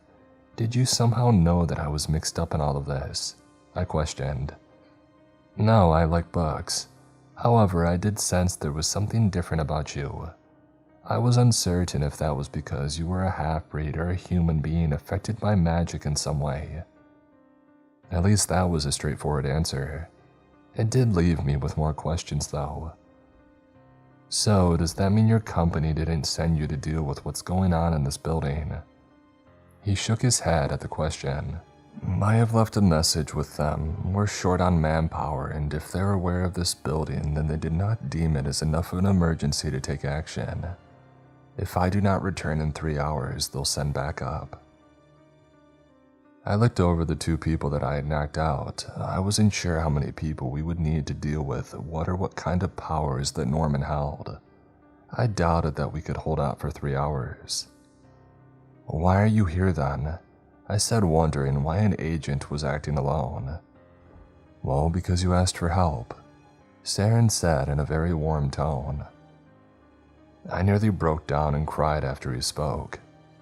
I doomed the both of us because I couldn't keep my issues to myself. I'm so sorry, I never should have. I started, but he cut me off. May I use your full name? He asked. I nodded and he went on. Yejun, none of this is your fault. You should not apologize for the actions of others. It was strange hearing my name after so long. I nodded, pushing back the tears that refused to go away. I took a moment to rub my eyes clear. Saren offered help and I had asked for it, that was all. It had been so long of blaming myself for everything. I didn't know how to react when somebody said that I wasn't guilty. How did you know my name? I asked, knowing that I didn't tell him. Caller ID, he answered back. The simple answer made me laugh for the first time in months. With that cleared up, we now needed a plan to get the heck out of here. What did you do to me? I mean, how come I'm not under Norman's control anymore? And can we do the same to everyone else? I said, trying to understand what skills he had. Saren looked away as if he was guilty of something.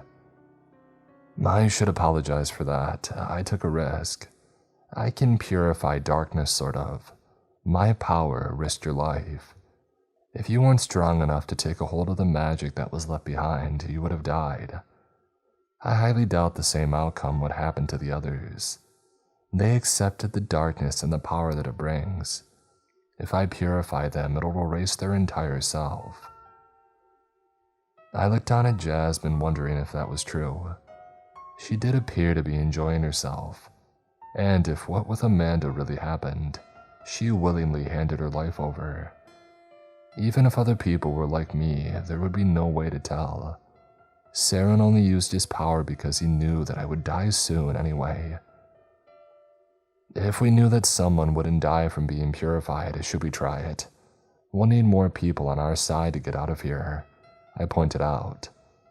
That may be good for us, but bad for them. Instead of attacking us, they'll get attacked.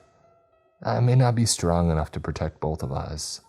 It would be difficult to add another person, Saren replied. I wanted to apologize again for calling him here. I hated to leave anyone behind. But he was right though. We needed to focus on ourselves. He called for backup that wouldn't arrive in time to help us, but they should clean up the mess that we left behind. Should we take the stairs to the lobby then? I want to try and get out of here, I said, but deep down I knew that it wouldn't be that easy.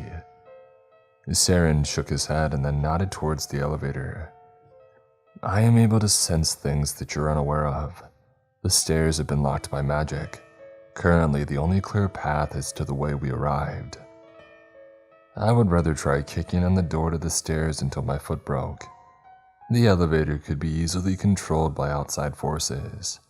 My skin crawled when I thought back to the bits of hazy memories of being in that basement. Hey, it'll be fine. I'm here to help you no matter what happens, Saren said, and I didn't know where he got his confidence from. I still don't know why you showed up. We don't even know each other, I told him. You asked for help. It's the same simple answer that I gave you before. The reason will not change.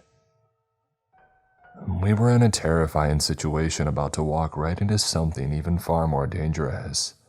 I called him here, none of that will change, but the fact that I now had help also wouldn't change. Facing whatever horrors may wait for us was far better than doing it alone. Without any other choice, we started back to the elevator. I noticed how nervous Saren looked when the doors closed behind us. It was the first time that he got even the slightest bit rattled. Are you alright? I dreaded what we might face if he looked this scared. I hate elevators, he admitted. That human reaction made me feel a little bit better. We descended slowly, each floor passing until we hit the lobby, but then we kept going. I knew where we were going and I wanted more time to prepare for it. Saren took off his suit jacket and he handed it to me. This should offer some protection against minor attacks. It felt like a normal jacket, no sign of alterations that would make it tougher. I accepted it, finding it a bit too small. After I got the jacket on, I noticed that he suddenly had a weapon in his hand. A gun would be more comforting, but he held a long black wooden staff instead. The tainted magic that possessed you has a chance to take over again if you're carrying any emotional burdens, he said, not looking over in my direction. I chewed on the inside of my cheek. We kept going down, the feeling of falling making my stomach sick. If it was anyone else, I wouldn't have spoken about what tore my life apart. My girlfriend, Abby, she died in an accident. Everybody keeps calling it that. An accident. It was dark out and the driver said that he didn't see her. Even the paramedics said that she should have lived if she hadn't landed wrong. Nobody wants to pin the blame on anybody, but you can blame someone. I had suggested that she start riding to work so that we could save money. I wanted to get a house and have a real life together. I'm the one who didn't give her lights for her bike because I wanted to save them as a birthday present. I put money in a small surprise over her safety. My voice was calm when I spoke. I expected to not get through all the words. I just cried so much over her death that I simply didn't have enough tears left. Saren listened quietly. I glanced over at his expression.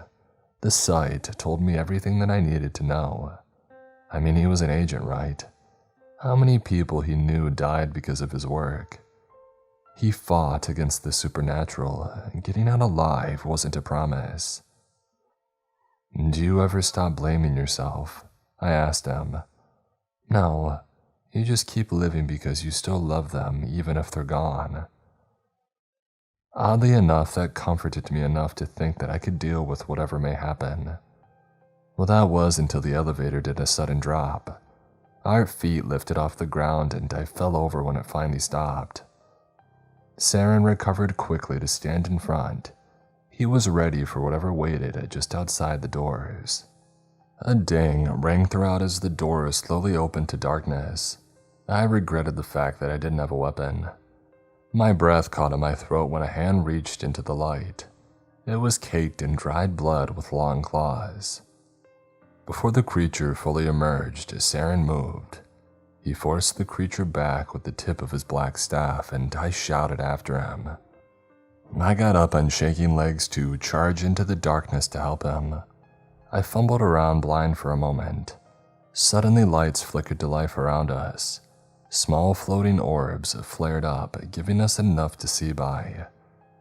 I saw those twisted creatures with stark shadows making their features appear even more frightening. They had been human once and what I might have turned into if Saren hadn't helped me. Their mouths were far too large and their eyes were nothing but pits of black. Each limb stretched to unnatural lengths.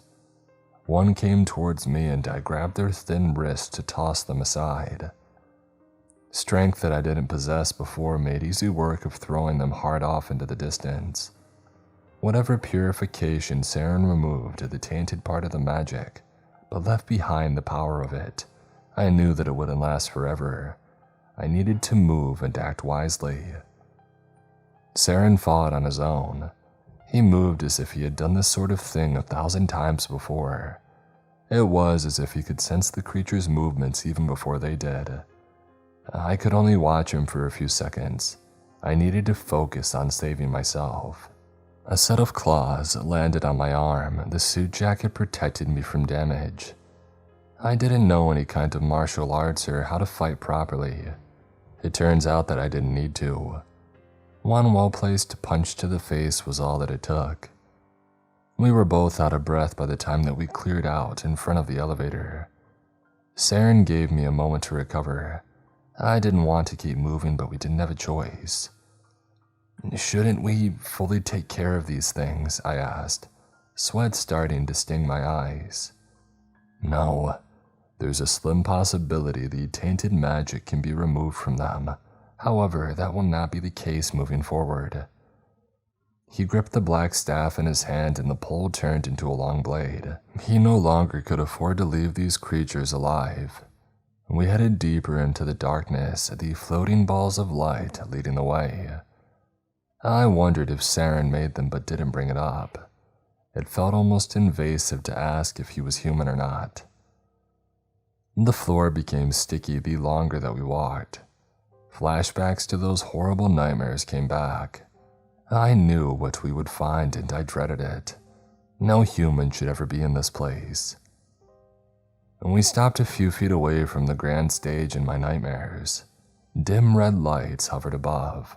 A man that I hated stood, a wide smile on his face, waiting for us. "Now, what do you have here? You somehow broke free, how interesting." Norman didn't sound upset that I was no longer possessed. He was almost excited about it. As expected, more of those monsters came from the dark. I forced down a scream of terror when I saw them. Exposed rib cages, bodies fused, and bodies with missing heads stumbled closer. These things could no longer be saved. The best thing for them was to put them out of their pain. Punching them in the face didn't appear to be an option. I wasn't sure how I would help in this fight. The first creature leaped into the air, claws out. I caught it and tossed it aside, unsure what else I could do. Saren already sliced 2 1/2 by the time that I grabbed a hold of a second one. I slammed the thing on the ground until it didn't move. The smell of blood turned my stomach. I might be stronger than before, but I wasn't cut out for this sort of fighting. Even with Saren's skills, we couldn't win. A group of those monsters knew that I was the weakest link. They piled on me, completely overwhelming any attempts that I made to escape. Each took an arm and painfully forced them behind my back. I cried out as I was forced to my knees, convinced that I was about to die. "Agent, come up here and join me," Norman called out in a gleeful tone. I silently begged Saren to not listen to him, but against my wishes he started to move towards the stage. The creature let him walk by them. Norman waved a hand to signal for Saren to drop his weapon. The sound of the black blade hitting the ground tore at my heart. When Saren climbed on the stage, 2 creatures grabbed a hold of his arms to drag him over beside Norman. His expression appeared calm in front of this monster that had tormented so many people. He didn't even flinch when Norman wiped some blood off of Saren's face with the back of his hand. "I'm shocked, Mr. Parknew and Agent. What a nice surprise," he started. "Oh, cut it," I shouted, making Norman's smile drop for a second. "What is all of this?" He debated my question. With another playful expression, Norman turned to face me. "I rarely get to do a villain speech. I think it'll be fun." It was disgusting that he played this off as a joke, but at least I would get some answers. "As you may be aware, I am placing tainted magic inside of humans. It brings out their suppressed traits, letting them act on any impulse that comes to mind. No morals, no regrets, just sheer bliss from their actions. If you had just accepted my gift, you would have greatly enjoyed your days with us." He started to explain. I spat as a reposed witch. It didn't bother him. "This is an exchange. I give people the chance to feel alive for a time. Eventually, the magic makes their bodies into what you see around you. When they are far too gone, I put an end to their suffering." "You don't care about these people. The tainted magic feeds on their emotions and it grows over time. You're using their bodies and their pain," Saren said in a stern voice. Norman's expression almost faltered from getting called out. He recovered and spread his arms out like a pastor at church. "I give these people a safe place to live, joys beyond their dreams. Of course, I'll ask for one simple thing in exchange." He dropped his arms at the same time the layers of red curtains behind him fell to the large wooden stage. What they revealed made Saren's face drop. I wasn't sure of what I was looking at, but I knew that it had the power to end the world. "It's dangerous to be so near to a rip between worlds like this," Saren warned. It did look like a rip in reality. The edges flickered with a dark blue light that rippled outwards. It must have only been a foot across, but 6 feet tall, just floating above the stage. A low humming came from the tear, making my ears ring. My head became dizzy just staring at the thing. A primal fear came to the pit of my stomach. My body knew to be afraid for reasons that my brain didn't know. "I came from this tear between worlds," Norman announced, his false kind tone finally dropping to a sinister one. "My mother was a part of a supernatural research team to investigate this opening. A monster made of nothing but chaos and madness had slipped through. They were able to banish it back to where it came from, but not before it infected my mother with yours truly. I've been feeding this place with magic for so many years to open the rip large enough for my real father to come forth." I forced back the chill that went up my spine. The building may have looked new, but who knows how long it had been a trap to feed people to this portal to the beyond. Norman lured in people who nobody would look for when they went missing to keep this going for so long. I hadn't told my parents where I moved.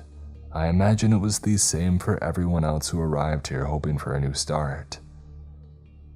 "If you let that tear open any further, what's on the other side will destroy this world," Saren stated. He slightly pulled at his restraints, testing them. As a response, the monsters that held me into place bit down hard on my shoulder. The suit jacket kept the sharp teeth from digging into my flesh, but the pressure almost broke bones. Seeing this, Saren stopped his minor struggle. "I'm aware of that fact, so thank you for coming here and helping me towards my end goal." Norman walked over to Saren, a large half-circle blade in his hands. I yelled for him to stop, ready to beg for the other man's life. If he wanted me to become possessed again, I would. I couldn't bear another person dying because of me. The blade touched the back of the agent's neck. His face was even if he was ready for death. He made eye contact with me and smiled in a way that he must have thought was comforting. I could do nothing but watch as Norman grabbed a hold of Saren's hair and then pulled the blade towards them. The steel cut through without any effort. In the blink of an eye, the person who answered my call for help had his head neatly removed from his body. Dark blood poured down the front of his white button-up shirt. Norman's cackling laugh echoed through the darkness. The hovered balls of light that followed us disappeared, leaving only the red light above the stage. I shook my head, not wanting to believe what I just saw. I almost threw up. If I had anything in my stomach, I would have too. The creature held Saren's limp body, so he stayed on his feet. Norman pointed the blade that he used to take another life towards the tear in the offering. With this, I'm one more step closer to my... A deafening tearing sound cut off his words. The creatures flinched with some scattering back into the darkness. The room shook, causing Norman to fall onto the wooden stage. He stared in awe at the tear opening large enough for a bus to drive through. Finally, what was beyond could be seen, and I nearly lost my mind from just looking at it for a few seconds.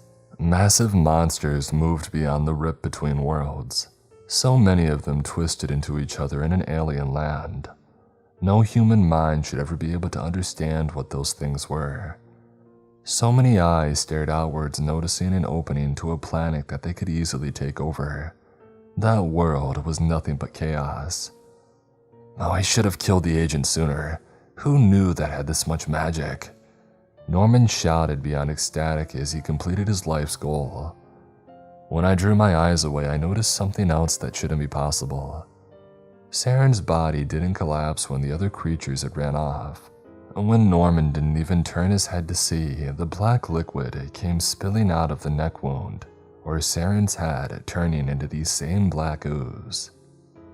Hope came to me for half a second, only to be crushed when I saw what my new friend was transforming into. Norman was oblivious to all the dangers around him. He stood up, welcoming an ever-shifting tendril coming from the tear. I finally... But his voice was literally cut off. The tendril came down too fast for the human eye to see. Slowly, both halves of the man peeled away from each other. He didn't even have time to realize that he was dead as his mouth moved for half a second to try and finish his last few words. He deserved such a death. I still looked away, not being able to handle such a gruesome sight. Another tendril came down inches away from my side. It snatched up a creature to try and drag it back into the other world. I needed to run, and yet I didn't want to leave Saren behind if there was a chance that he was still alive. I looked back to the stage to see the last part of his transformation. The black blood swirled to form a large creature that stood on 4 legs. It was such an odd mixture of different animals that my mind didn't make sense of it for a second. The body looked to be a cat, but the legs belonged to a horse. Great folded black wings were tucked tight on his side, and a long lion tail trailed behind. Instead of where a head should be, a pitch-black human torso was attached like some sort of odd centaur. The pointed head of a jackal replaced a human one, with extra-large rabbit ears on top, and a flowing mane of hair covering the eyes. It was such a mix of so many different features that oddly fit together. A tendril from beyond came down to split the new creature in two, but Saren was faster. He took a hold of it and within seconds had devoured what dared to come near him. A booming sound came that was almost like a scream of pain. The creatures that Norman had created became victims. Both Saren and the tendrils attacked them, the tendrils dragging them away, but Saren viciously ate them. Every time that he consumed something, his body grew a little larger. It was a miracle that I hadn't been noticed by either of them. At first, I thought this might be a good turn of events, but then I realized the horrible truth.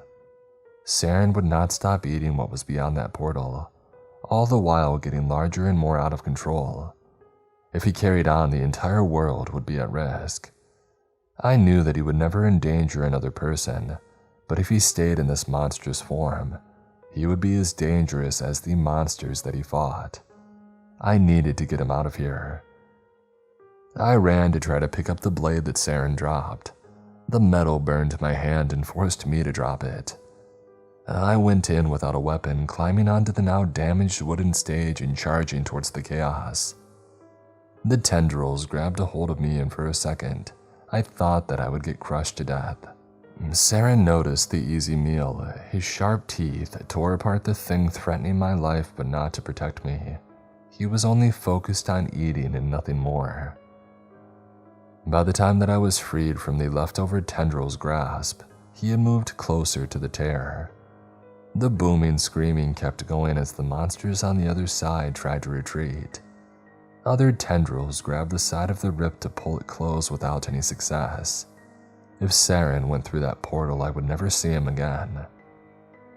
I ignored all of my fear and pain to get in front of him. I wrapped my arms around his front leg and planted my feet against the wood, begging for him to stop. My full weight did nothing. He just kept moving forward. I could feel the unnatural air of the other world at my back. If I didn't let go, I would die going through that portal. "Let me help you," I begged him while putting all my strength into keeping him in this world. For a horrible second, I thought that Saren had somehow died. His body had started to melt in my arms. I refused to panic so that I could look through the black sludge for any sign that he was alright. I felt an arm in the pile and needed to dive in to pull the rest of the body out. Saren came out from the now disappearing thick pile, asleep but alive, his neck with a thin scar around it. I wasted no time getting him into my arms to struggle to get away. The creatures in the other world paused because of fear. I didn't have longer until they attacked again. My arms burned, and yet I still carried Saren out of there. His body was limp, and I worried that he might really be dead. His face looked far too pale for comfort. Knowing that the coast was clear, the creatures from beyond forced their way out of the tear. I pushed my body hard to start running. I didn't dare look back to see how close those monsters were. I saw the light of the elevator, my legs shaking from effort and my lungs burning. I felt the horde of chaos on my back as I jumped into the light. I finally looked to see nothing but a wall of those twisting tendrils. The doors closed just in time to keep us safe. Or I thought so. The elevator started to move, and then I felt something hard hit underneath us. Those things were trying to get in. They pushed the steel box upwards with their efforts. I feared they would slam the elevators and us in it against the top of the shaft. I almost regretted letting this darkness into the world trying to save a friend. But instead of dying, the doors opened to the lobby. I hauled Saren out just before the tendrils burst through the floor. To my shock, the lobby wasn't empty. So many people in suits stood almost as if they were waiting for this moment. 2 people grabbed us to pull us to safety as 5 more ran over to the elevator. The tendrils were shot back by an invisible force that those agents used, and within seconds they sealed up the opening with some sort of magic that I didn't understand. I had questions tossed my way. I didn't understand anything they said. My vision swam and I found myself falling to the floor. I woke up, head heavy, convinced that I was still in the lobby. I sat up, yelling, looking for danger, but my mind finally caught up to my surroundings. I wasn't in my apartment building. I was in some sort of private hospital room. I got out of bed, wanting to know what had happened. When I had opened the door, I startled the person who was about to come in as much as they had startled me. I blinked a few times thinking that I was seeing things. The nurse wore light blue scrubs, but her body was made of something that looked a lot like pink jello. Unable to help myself, I placed both hands on her face to squish her cheeks. Her skin was cool and the experience was pleasant. She seemed to enjoy herself until she had pulled away and suddenly slapped herself in the face. "Lalu, get it together, you're a professional," she scolded herself. I felt a bit guilty for basically filling her up without permission, but she didn't address it. "You're not human," I said finally. "Oh, that's right, you're at a clinic for the supernatural. It seems like you won't have any lasting damage from your encounter, which is very good." After seeing horrible monsters, it was nice to meet a cheerful and cute one. "Is Saren alright, and what happened to the building?" I pressed, starting to feel worried. "Oh, he's fine. In fact, he's in the room at the end of the hall. He'll have more information for you about the aftermath," she said, and was nice enough to direct me to his room. I felt a weight lift off my shoulders when I saw him quietly reading a book in the clinic bed. The nurse left us alone to talk. There was a tray of untouched food on his side table. "Do you want my pudding?" he offered when I sat down. I accepted it, wondering why he wasn't eating. He told me that he overate and wasn't feeling well because of it. Aside from that, though, he was fine. "The corporation sealed the building. It'll take some time to fully close the rip, but it can be done. Tears between worlds happen more often than others think, so it isn't their first time dealing with this sort of thing," Saren said as I ate. I suddenly wasn't hungry as I thought about just how many people died over the years and how close I came to joining them. How did that go on for so long? If there is an entire company to deal with this kind of thing, how did Norman carry on the way that he did? Was it because he had powers that we didn't know about? Saren closed his book to answer my question. "We investigated the area. There was no supernatural research team, and it appears the only one who knew about the rip was Norman. He wasn't a half-breed or had any powers beyond controlling the tainted magic in that building. He was human. The creatures from the beyond brainwashed him into thinking that he was something more important than what he was." My chest tightened at his words. How many times has something happened like this? How many people were driven mad by forces beyond our world trying to get in? I still hated Norman for everything he did, regardless of if he was a victim or not. "The corporation has your items in storage. They'll provide living arrangements for you and the ones that were rescued from the building. The others are still being treated, but it looks hopeful for them." Well, that was some good news I wasn't expecting. If they didn't offer living arrangements, I would have moved back with my parents. It would be hard leaving the country that I spent most of my life in though. "May I have a suggestion?" Saren asked in a usually softer voice. I nodded, unaware of what might actually make him act this way. It would be unwise for you to be alone after what happened. Would you be comfortable moving into my spare bedroom? I do need some help organizing my books." A smile came to my face. I didn't think that I could still do that. He was right. I shouldn't be alone. I mean, being alone got me in this whole mess to start with. If I was smart, I would have visited my parents after Abby had died. But instead, I bottled it up and let myself get taken advantage of. And besides, Saren asked for my help. I already decided that I would do anything he needed of me, from putting my life on the line or just sorting books, because I knew that he would do the same. After I agreed, he then asked another question that I didn't know that I needed.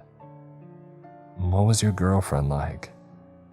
I smiled again. The pain in my chest came, but it didn't overwhelm me. I needed to talk about her after keeping it all to myself for so long, and Saren had nothing but time to listen. I was glad that I asked for his help, even if he was a stranger at that point. If I didn't, I wouldn't still be here. After all, the horrors, nightmares, and heartbreak that I got lucky enough to get through it, but only because I wasn't alone.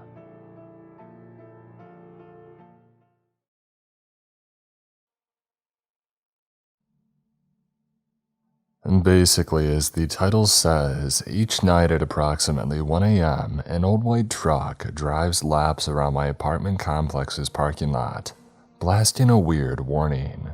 "Caution, please remain indoors. Do not exit your home under any circumstances. Please stay calm." And it loops over and over as it weaves through these scattered cars and echoes around the lifeless lot along with its disembodied speaker, an old Ford F-150 with a metal overhang above its bed. The first time I saw the truck was a couple of days after my girlfriend Lex and I moved in. And being off of work the next day, I had stayed up late grinding out missions in an MMO. Muffled through my headset, the now familiar warning began playing. I walked over to the front window and took a peek. I had assumed the truck was our complex's maintenance staff responding to a late-night pseudo-emergency.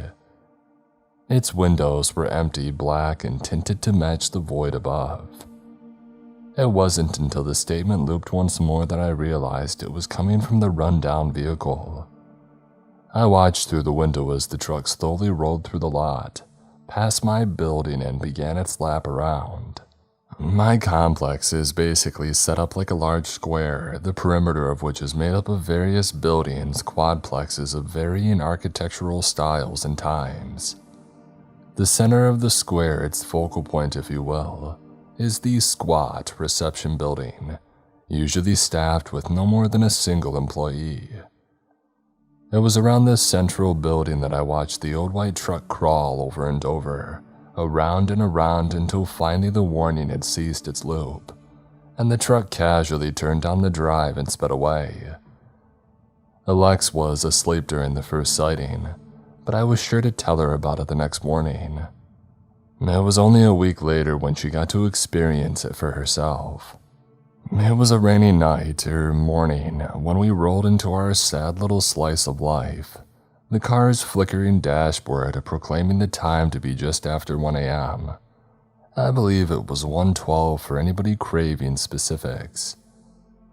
We had been out with some of her old friends from college, and it was nice seeing her come out of her otherwise impenetrable shell, even if some alcohol was required. We weren't the type to go bar hopping. I mean, we still aren't, but every now and then somebody convinces us to take one for the team. I had only had a couple of hard ciders over the course of the night, and as such became the unintentional designated driver for my less than sober partner. And we were busy jamming to some nostalgic early 2000s pop songs, and the sudden silence was deafening as I pulled into my usual spot and removed the key from the ignition. My ears rang slightly from the music, and the engine rattled dully beneath the rhythmic thrum of rain against the windshield. It would have been a peaceful moment if not for the blaring warning that we suddenly found ourselves subjected to. "Caution," it began, Lex's eyes widening in the muted fluorescence of the automatic interior lights. I started to say something but was shushed instantly. Please remain indoors. Do not exit your home under any circumstances. Please remain calm. My girlfriend, ever curious and always down to discuss the creepy and unnerving, reached for her door's handle. My hand instinctively snapped out and latched onto her bicep. I shook my head. The rain came down in sheets, adding a strange pattern to the background of our scene. Splotches of dim light threw shadows across the vehicle's interior as the truck passed slowly behind our parked car. Caution, it began again. The sound unthwarted by the gallons of water pouring over the pavement. Blinds came down over a previously empty window on the building in front of us. "What the hell?" she mouthed silently. We sat in silence, listening only to the rain and the voice for another 20 minutes or so, only exiting the car when we saw the truck's headlights fade into the distance. About a month after we had moved in, the couple across the hall from us finally introduced themselves. My partner and I are both relatively anxious people and don't necessarily go out of our way to expand our friend group. That being said, the couple was nice enough, and after we had invited them in for a couple of drinks, I got my chance to hopefully get some answers. "So, how are you guys liking the complex?" The woman, let's call her Maddie, asked between sips of a Crown Apple and Sprite. Aside from the landlords, the man Doug interjected playfully. "We already know that they're crap." I stifled a laugh. "It's good," Lex said enthusiastically. "Except for the laundry building, I guess. Pretty sure it's been closed since we got here." I saw my chance as I downed the rest of my old-fashioned and I took it. "And that weird speaker system that plays at night," I added sheepishly, not smooth. Doug's smile flickered slightly. The short silence was uncomfortable. He made a show of looking left and right in faux paranoia. "You're not supposed to know about that," he said and paused. The room fell silent again for a split second before he burst into laughter. "I'm just messing with you," he wheezed. A dumb grin plastered across his face. "That's creepy, right?" I forced a smile, slightly annoyed. "Yeah, it's creepy. I mean, what even is that? I'm pretty sure it's not even the apartment that plays it." No, it's a truck," Maddie cut in, suddenly interested. "An old beater of a thing." "Yeah, tinted windows and failing headlights. We saw it out there when we got home late one night," my girlfriend said, happy to be discussing a weird topic. Silence. It was Doug who finally spoke up. "Well, I mean, did you do it?" Doug swirled the drink around his glass. "Do what?" I asked, confused. "Go outside." Doug roared, seemingly furious. I sunk back into my chair, suddenly frightened and on edge. "No, I mean, we almost did, but the truck drove away after a while." Within a second, Doug was on his feet, his glass had left his hand and it now sailed across the room to the wall where it shattered in a prismatic display of ice and overpriced liquor. "You listen to that warning, do you understand me? You don't play with things you don't understand. The ignorant display a facade of brilliance only shattered by the idiotic act of doing." Maddie was on her feet now, grabbing at Doug's arms in an attempt to get him to stop. It seemed like he was forgetting to breathe. "What kind of shepherd would lead his flock to the precipice of an existence? How many worms?" Doug fell to the floor in a fit of spasms. Maddie was screaming now, slapping Doug's cheeks. "He's epileptic," Maddie screamed, rolling Doug onto his side and holding him still against his misfiring muscles. "What the heck was that about? What was he talking about?" Lex yelled at her, coming out from behind me. "He has episodes," Maddie sobbed. "He's on medication, but it doesn't get rid of them completely." "Do I call an ambulance?" I asked, my voice shaky. "No," Maddie said defiantly. "We can't afford any more hospital visits. I promised him the next time it happened that I would take care of him myself." Doug flopped there, gurgling, gasping, until finally his eyes snapped open and he lay still. "Incident report 7G0X. Redacted Police Station, May 13th, 2024 at 12:07 a.m. Accidental death. Witness 1 statement below. Those eyes, man, I can't close mine without seeing them. The sickly red of bursting blood vessels. He looked at me, After his seizure or whatever, his eyes snapped open like a gaping maw and swallowed my gaze whole. I think he wanted to tell me something. Wanted me to know something. End of report. I wanted to include this report here because I truthfully don't know how else to convey the events of that despicable night. That night of which I'll be attempting to flay from some deep recesses of my mind for the rest of my life.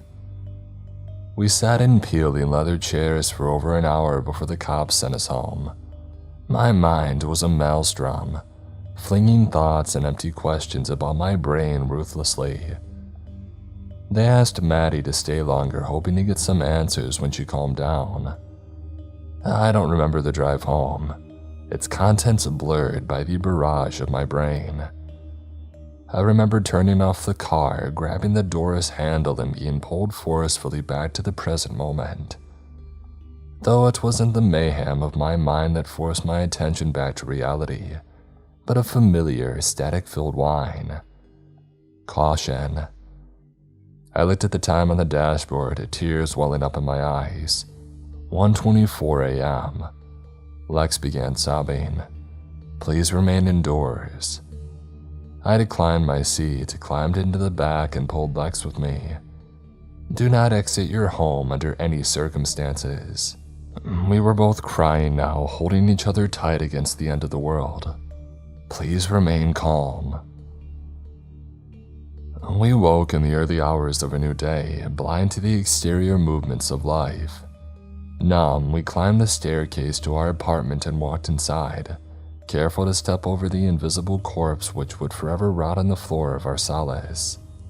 Lex stripped off her clothes, now tainted with the intangible fetor of death, and climbed into the shower robotically.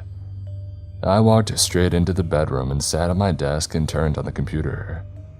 That leads me to now. The reception building, if it's even staffed today, opens in less than an hour. I'm going to take a second to screw my head back on and go ask them straight.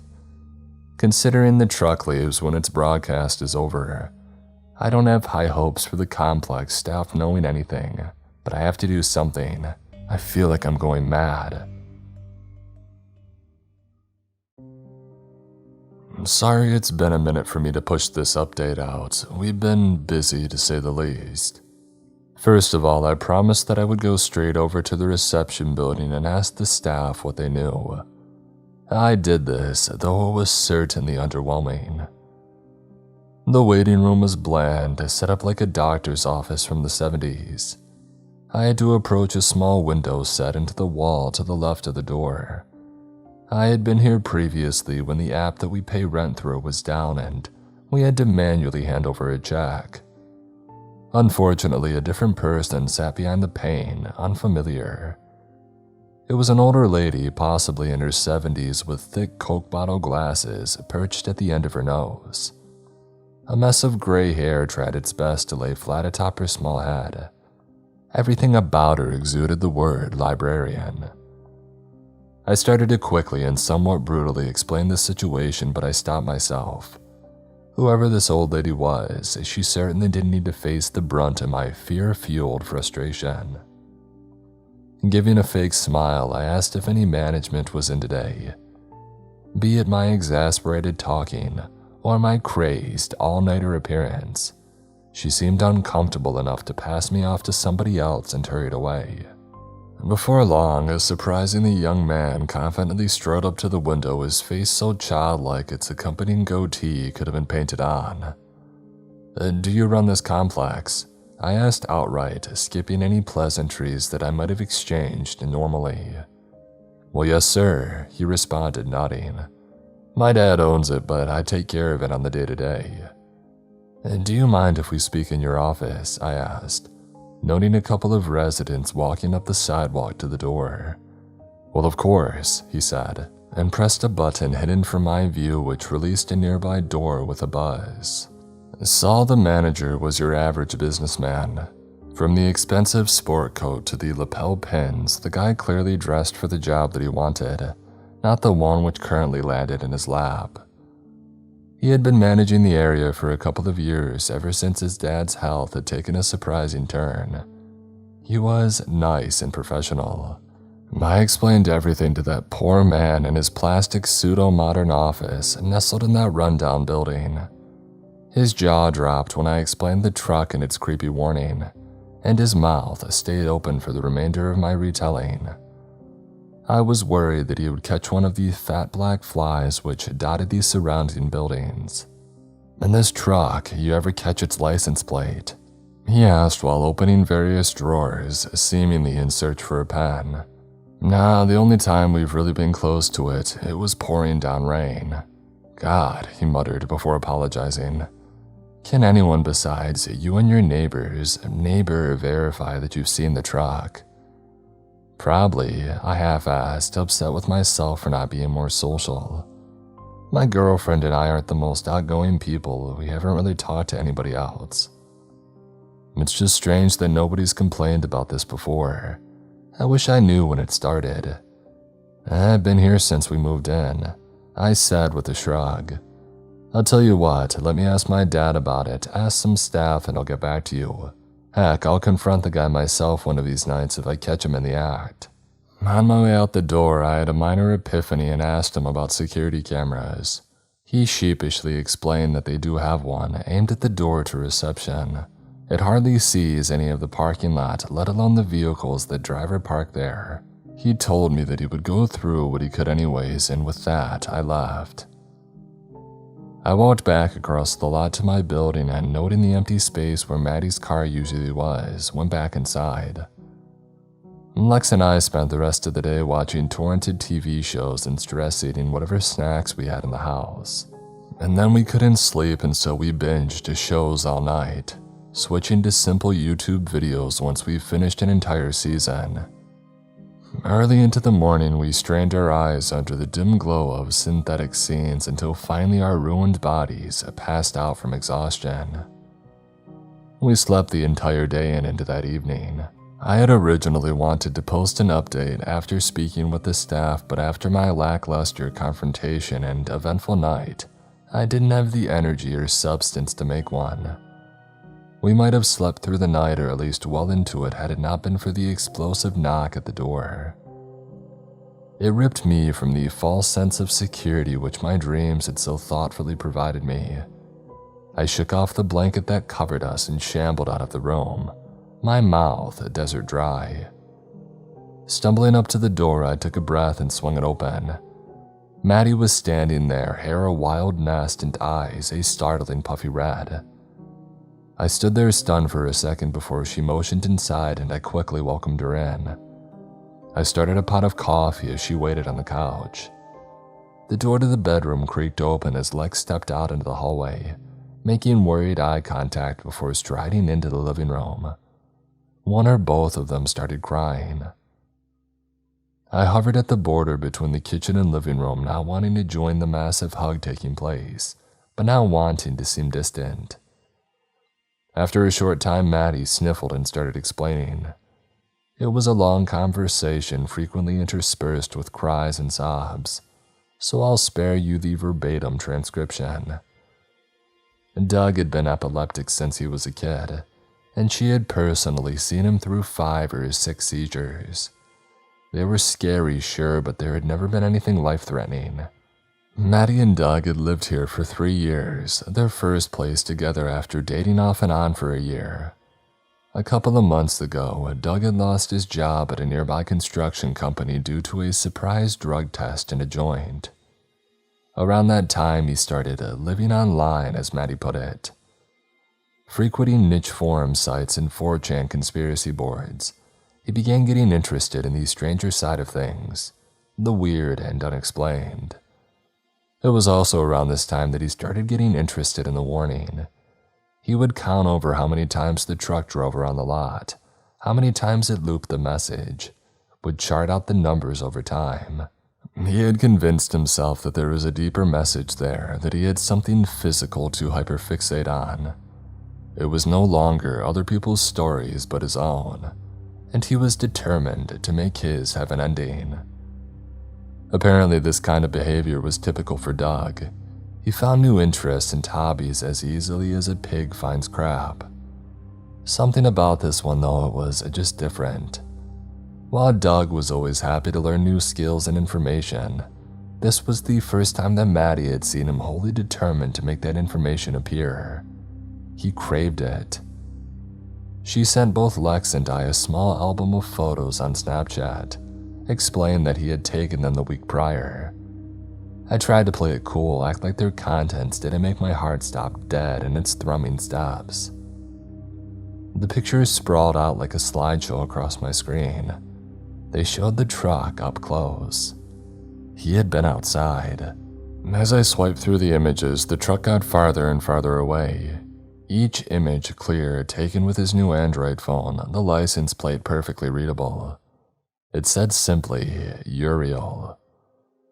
I knew immediately that it was a fake plate. It almost looked sharpied on in the pictures. Minute inconsistencies with the lettering and spacing. The question is why? A license would have been something tangible, an actual thread to yank on. This was almost nothing, and why did I care so much? I realized that Maddie had started talking again and shook myself from my thoughts. She said that it was also around a week ago when his episodes had started, as she had called them. He would have sudden, fuming outbursts, screaming about random things and words that weren't his. Anything could set him off. A movie, a social media post, a picture. Though they were never accompanied by a seizure until, well, that night. And that was it. She went home shortly after and packed a bag. Apparently the apartment was too much for her then, so she was staying with her mom, stayed over for the foreseeable future. It was past 8 when she left, and I could already feel the warning's presence looming overhead, counting down the seconds until I could make its voice heard. Lex settled back down into bed and started clicking through YouTube once more. We had both called into work for the next couple of days, much to the disdain of my manager, so I was prepared to hibernate another day at least. Before I joined her, though, I got on my computer and ran a search for the words Uriel truck, and any combination of the words that I could think of. Absolutely nothing. Aside from a company called Uriel Trucking, the internet was just as empty-handed as me. 2 hours later, and knowing nothing more than I had previously, I retreated to the bedroom and prepared for another sleepless night. I thought about making an update once more, but I just couldn't get in the right mindset. I didn't even know if I had an update, let alone the energy to write one. I mean, so what, the guy went outside while the truck was here. I had no evidence to suggest that meant anything. I'm sure dozens of people get home late and step outside when the truck's there. Except no, they didn't. It hit me like a freight train on Nas. Aside from the cars parked along the border of the lot, I had never ever seen anybody come or go from the other buildings in the complex. I had always chalked up the lack of people to my own introverted mindset, but no, I hadn't physically seen another tenant in all my time here. Had I really been so caught up in my own existence that I failed to notice the other ones around me? I told Lex that I would be right back, and I hopped out of bed.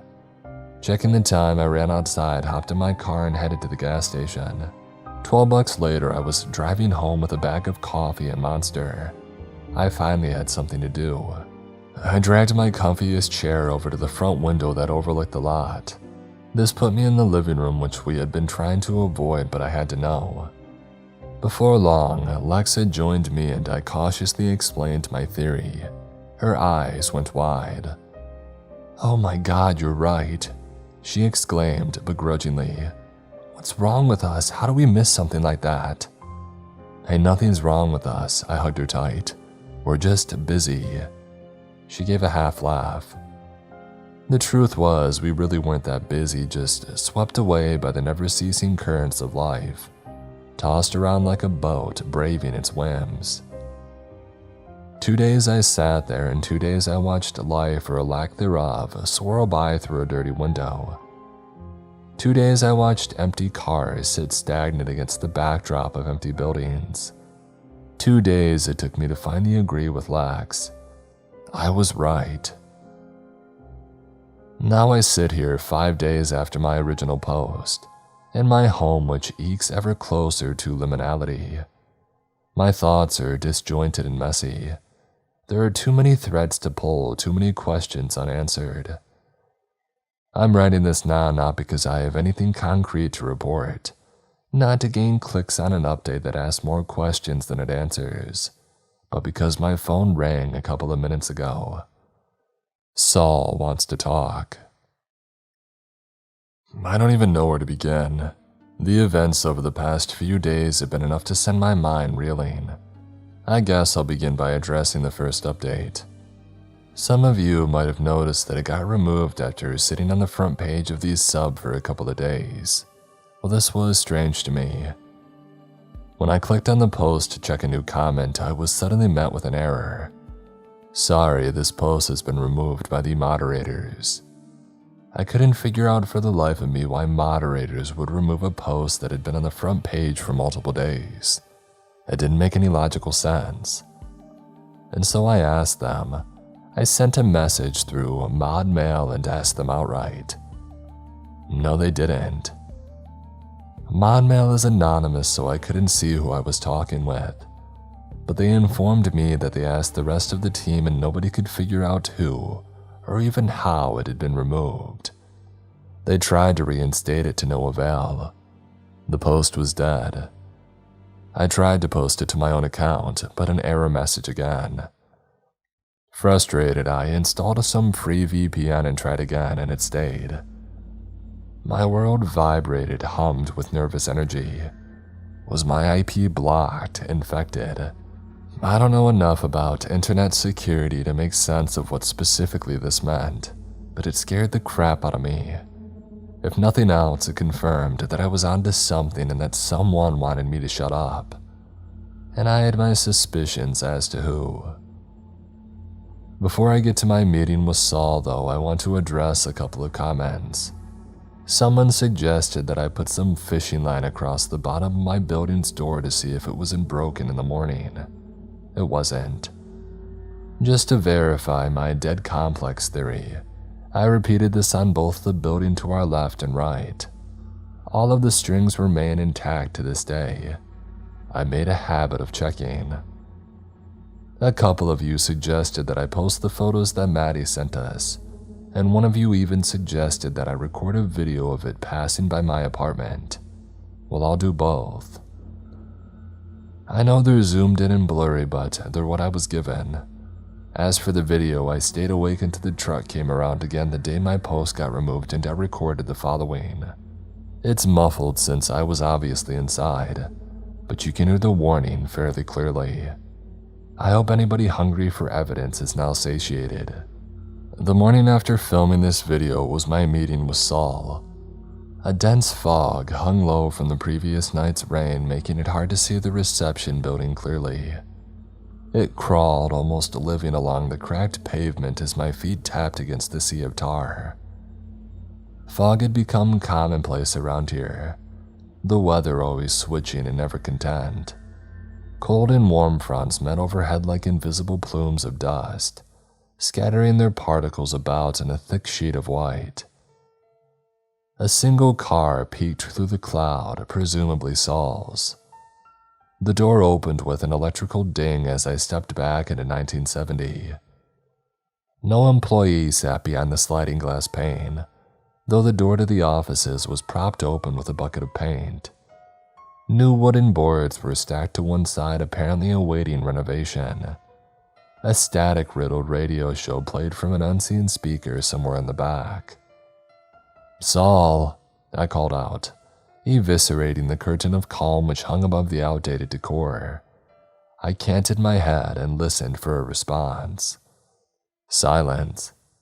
I swallowed a lump of alarm which set itself deep in my throat, shook off the sense of unease, and walked through the door.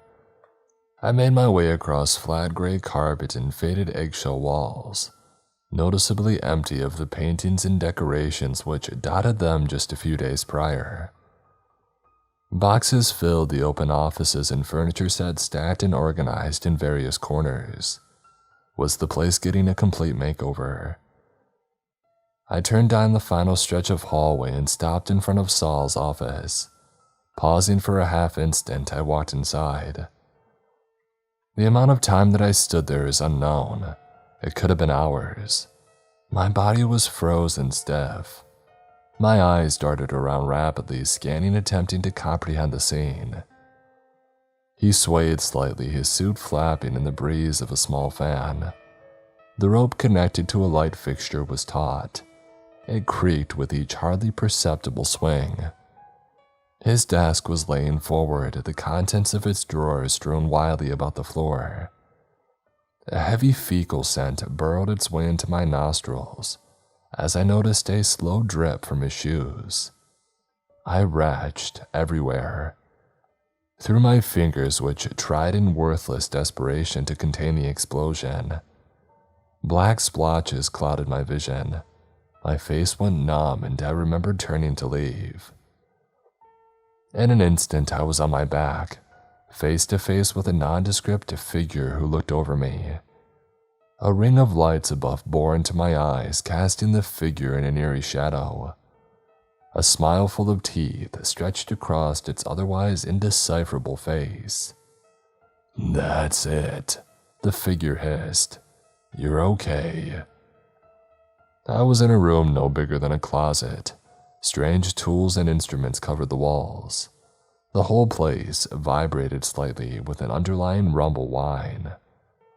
The figure made a sudden movement and I realized they were pulling something away from my face. I blinked hard. The fluid in the small ammonia capsule glistened in the sterile white fluorescence of the ambulance. The paramedic clicked a button and the light dimmed to a bearable level. I slowly sat up, feeling myself for any injuries. "You had quite a fall there," the paramedic said, pulling out a small flashlight and shining it into my pupils one by one.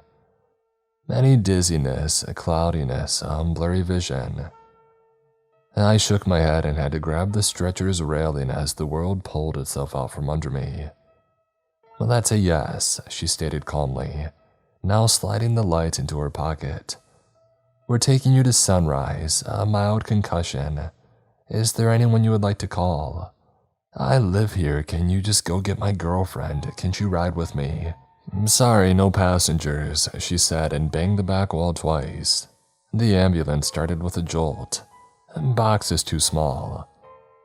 I pulled on my phone and called Lex, explained the situation and told her not to worry about meeting me.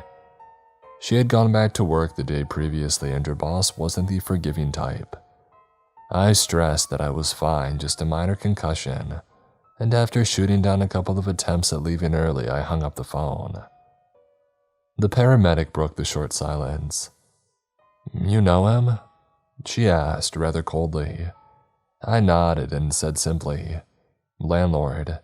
She shook her head.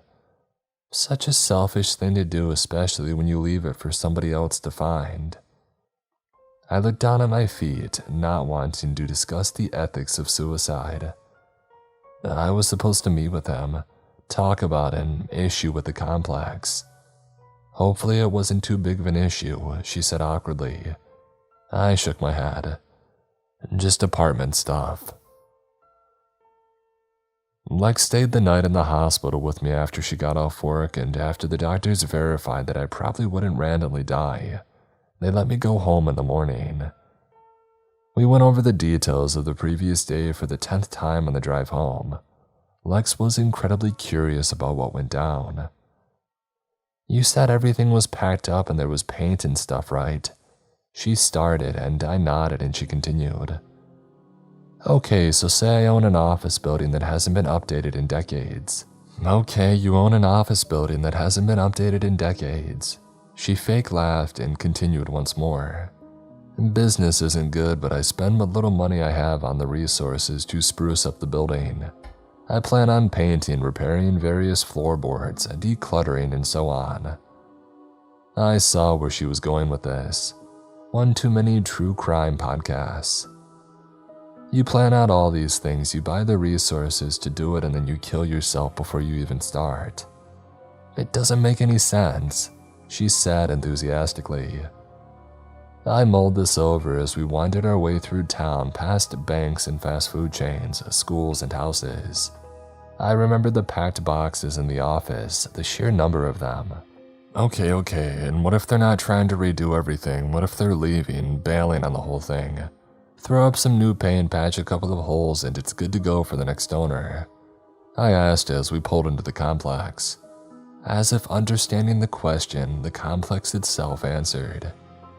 Every vehicle was gone. Lex slowed our car to a crawl as we took in the empty lot.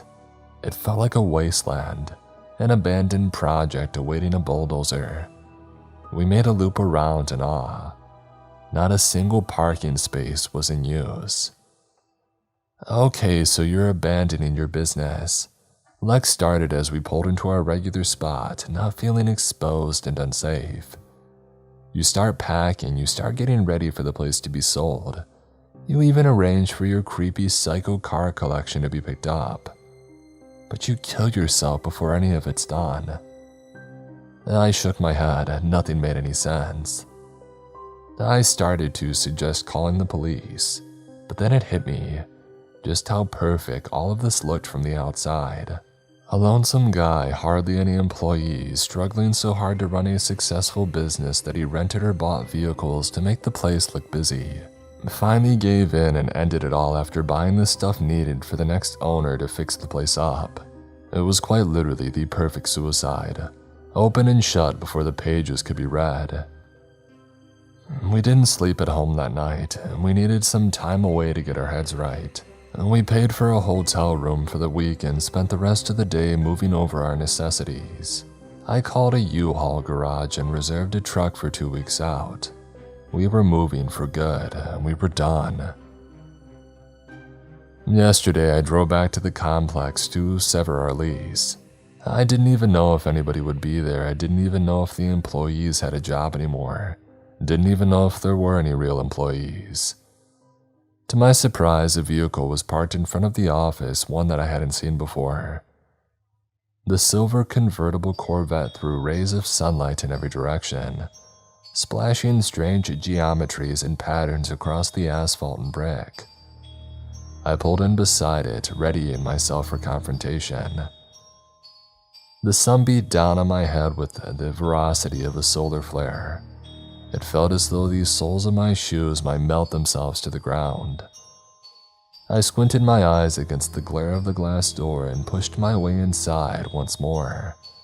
Looking around, I shivered. The place no longer seemed like something out of the 70s, but like something out of a dream.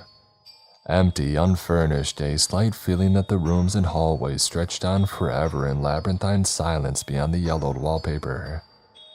No noises filled the space. A sheet of silence lay draped across the scene. I almost screamed when I turned to see an older man standing behind the sliding window. "Oh, sorry, I didn't notice you," I said sheepishly, a trickle of adrenaline dripping its way down my spine. "You knew my son," the man said, no trace of emotion bubbling to the surface of his cool exterior. "You're Saul's dad," I said more than asked. He nodded. "The day I stopped, unable to form the words with my tongue. He said he wanted to tell me something. Do you have any idea what it was?" He smiled, his lips curling up around a row of perfect teeth. "What can I help you with today?" he asked, ignoring my question entirely. "I just wanted to say that we're severing our lease. We found a new place that we just can't pass up." A lie. His smile grew and he chuckled.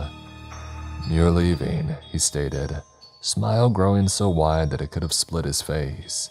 He chuckled again, laughed harder. He wasn't taking breaths. He wheezed, now howling with laughter.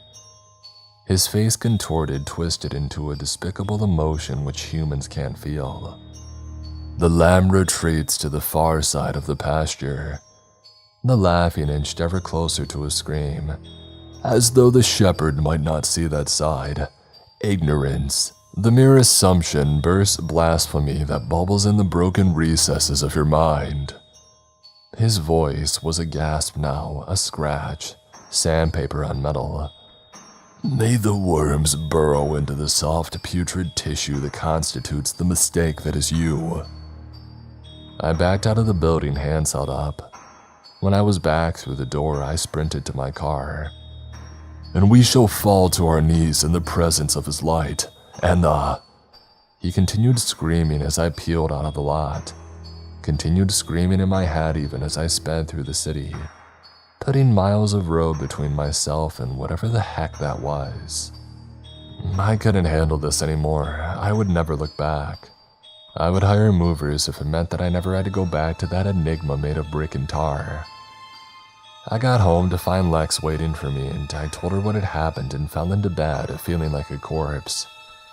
She had no idea what to make of it, and neither of us did. We kept telling ourselves it didn't matter, that we were done. We never had to step foot in the complex again. All of it was behind us now, shrinking in the rear view. We even started to believe it. Lex fell asleep shortly after midnight, and I was on chorus to join her when it happened. I had lowered the volume on the television to a whisper, and Dad had just clicked off the lamp at the bedside. The near silence was intoxicating. It folded itself around me, enveloping my exhausted mind in a blanket of peace. Lex breathed softly and rhythmically next to me. The crickets and frogs provided the night with an underlying chorus. My brain stopped. Caution. Sobriety crashed into the shores of my mind like a rogue wave. I shot upright, my brain more awake than it had ever been. Please remain indoors. No, no, no, I repeated, tears threatening to dislodge themselves from the corners of my eyes. Do not exit your home under any circumstances. I was crying now, shaking Lex awake. Please remain calm. Sick. That's how I felt watching the truck crawl across the parking lot of the motel. I wanted to vomit, scream, and then the anger. A million needles prickling my skin, white flames licking at the corners of my vision as the intruder stomped through my solace. Lex stayed asleep, breathing softly under the ringing in my ears. I didn't care anymore, I was done. Shooting out of bed, I grabbed the car keys out of a wooden bowl perched atop a doorside table. It was your basic motel, our second-story room, just another in a row of doors alongside an elevated walkway. Without thinking, caring, I flung the door open and dashed out onto the walkway, down wooden stairs. I was parked a few yards away across a wide stretch of asphalt. I made it halfway before I felt it. A mild heat erupted across the top of my head, spreading rapidly until my whole body was ablaze. My arteries were volcanoes pumping thick molten rock through my veins. Bright light flooded my vision and engulfed my body, its source so indistinct that it could have been glowing. My body went tense, the magma instantly cooling to stone. My head snapped back, a blanket of twinkling pinpricks swallowing my sight. Its magnificence overwhelmed my body, which fell to its knees in pure religious ecstasy. It would show me, it would make me understand that which could not be understood. My shepherd, my glorious God, lead us from our pastures which enclose our souls. A trillion fingers wriggled around my flesh and felt their way into my nostrils, my throat, my eyes, burrowed deep into my being like starving worms. I didn't hear the car door open behind me, didn't feel the hands which grabbed my body. I wasn't there. And then the door to the white F-150 slammed shut, and I was me here and there, laying across a dreadfully fuzzy back seat as the shadow of a man calmly climbed into the driver's seat. I was hyperventilating, I know that. I couldn't hear or see properly, I don't think, but it's hard to describe. My stomach was doing flips and its acid was boiling. My internal organs felt bruised and violated. Through blurry eyes, I watched him buckle the seatbelt, check the rear view and throw it in drive and pull out of the motel into traffic. Finally, all at once, I processed my surroundings, myself, and the truck driver that I spent the last month obsessing over. I sat up slowly. "What the hell is going on?" I screamed. My voice came out gurgly wrong. "That's a bad word."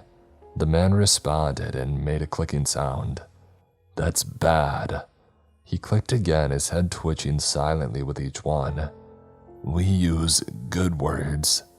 Another click. He sounded as though I insulted him. Sad. I swallowed a ball of anger that lodged itself in my throat. "I'm sorry," I grumbled. "Please tell me what's going on. I mean, what happened to me? Who are you? Why are you here?" He hesitated, twitching silently behind the wheel as he turned down an intersecting road, perhaps trying to figure out which question to answer first. You were at location 147. He twitched and he glanced back at me.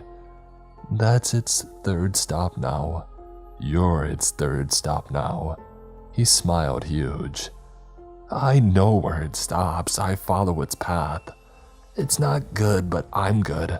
I'm Uriel." We stopped at a red light and he turned around to face me.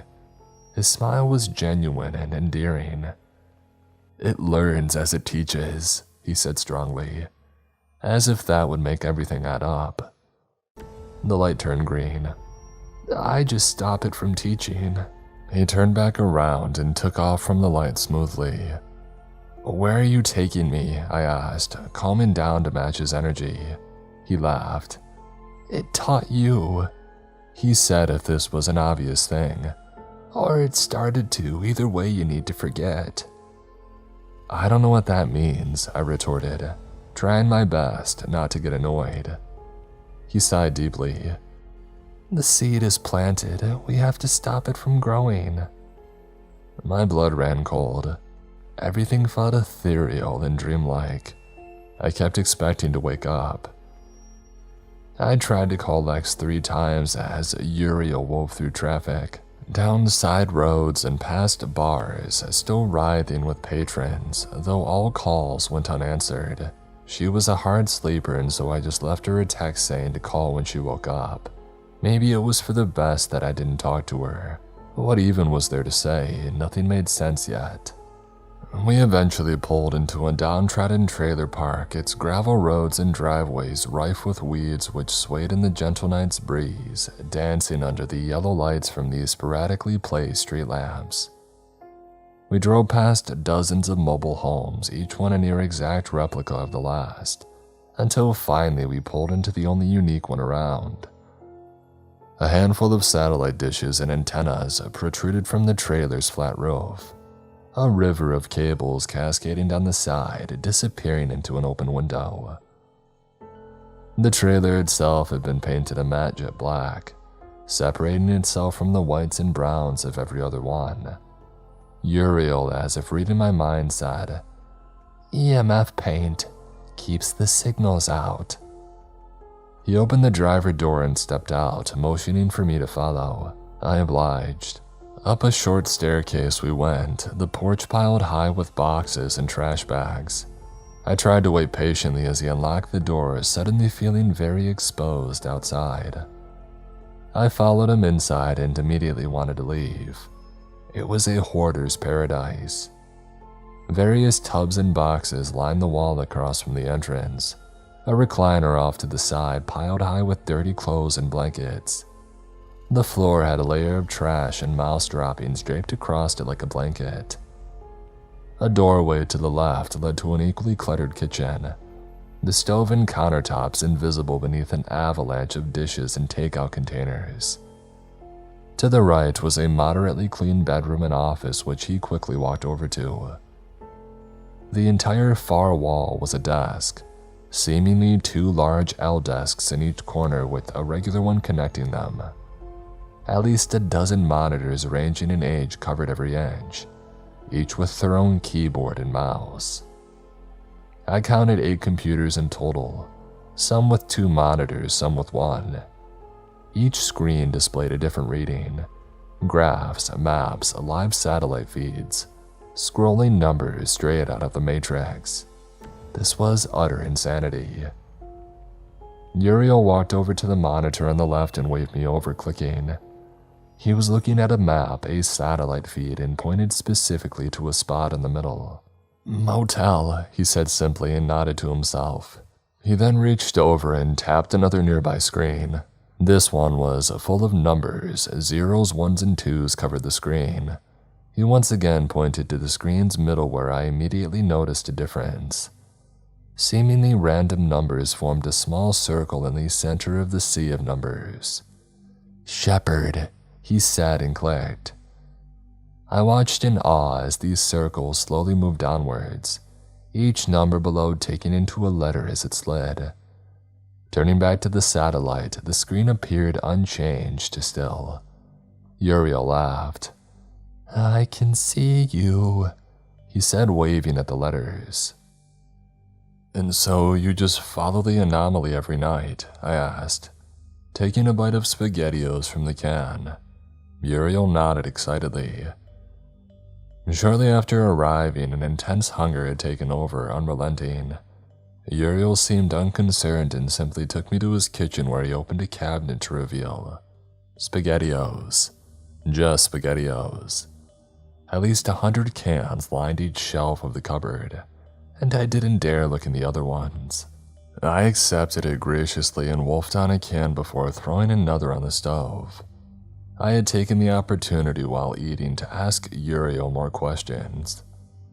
For instance, the name Uriel, that was the angel of knowledge and wisdom, and since he had knowledge that nobody else had, he had adopted the moniker himself. "How'd you figure out the anomaly was bad or was teaching people things?" I asked cautiously after another bite.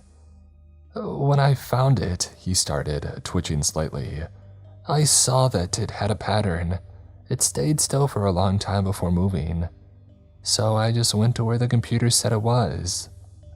"But there's nothing there. Whatever it is, it's invisible." I quickly responded, confused. "The body wasn't. Abandoned construction site, it was at the bottom. Had a note on him." Jesus. So I followed it and found more bodies over time.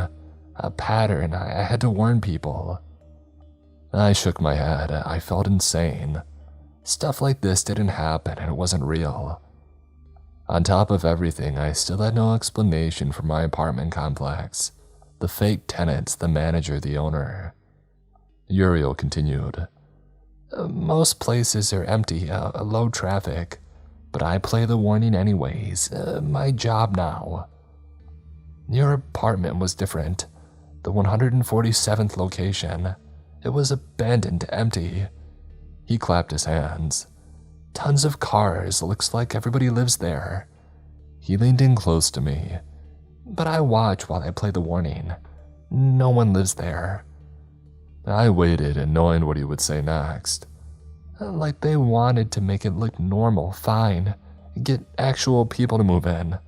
Like they wanted to teach people. Like they want to see what happens when it teaches people. But not too many people. Testing? I don't know." But who? It wasn't the owner or his son at the helm. If all of this was true, then they were victims as well. Seeing that I was deep in thought, Uriel offered a theory. "I think someone, an investor or something, told the complex's owner a plan to get tenants again and he accepted. Didn't know the true offer." I shook my head. I couldn't believe I was discussing real-life conspiracy theories in an EMF-shielded trailer at 2 a.m. on a Thursday. Someone wanted to analyze the anomaly and how it affected people, that much was certain. Uriel suddenly stood up. "You need to forget now. Forget what it taught you." he said while walking into the trailer's closet-sized bathroom. "You're still you, so it should be easy. When the brain goes, it's too late to forget. Damage is done." "Okay, well, how do I forget?" I asked cautiously. In the bathroom now, he opened the medicine cabinet above the sink and I heard the rattling of various pill bottles. The occasional pop of lids told me that he was taking some out of multiple bottles. Finally, he stepped back out and walked over to where I was on his couch.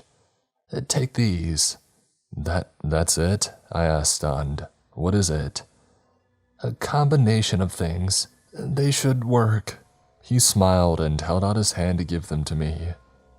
"Are they safe?" I asked, hesitating. "Safer than the alternative." "What exactly is the alternative?" "Remember your neighbor." I shivered and he continued. "The seed blooms in your mind, expands, becomes too much for the brain to process. Days, hours, it's random, but it all ends the same." "Doug didn't take the pills then, did he?" "He did." Silence. I didn't know what to say. "The anomaly had more time with him than you, dug deeper before I could intervene. He lasted long though, longer than most." He lowered his hand closer to me. I accepted. I'm writing this now, a small pile of pills perched atop Uriel's rickety table in front of me. I figure if I forget the experience from the motel, then I'll forget the events of this night as well. Hopefully my transcription of the events will be enough to keep me on track, remind me of what I now know. I've done some basic Googling on some of these pills and I've discovered that you're not supposed to mix well any of them. Uriel says it will just be a deep sleep. Lex still isn't answering her phone, but she doesn't have to be up for work for another few hours. I'll fill her in when I come to. Hopefully she's not too worried. I instructed Uriel to give her this in the event that I don't wake up. I'll post this when I wake up. Wish me luck. I'm alone now. Alone. I wasn't going to finish writing this, wasn't going to give a conclusion to a story that didn't deserve it. But why not? Why not fill you in on the Disciple series of events which unraveled my very being, unspoiled the threads of my life, and left them in a tangled mess upon the pavement? You deserve to know. You deserve a chance. I awoke on Uriel's disgusting couch a week after downing the handful of pills. A week.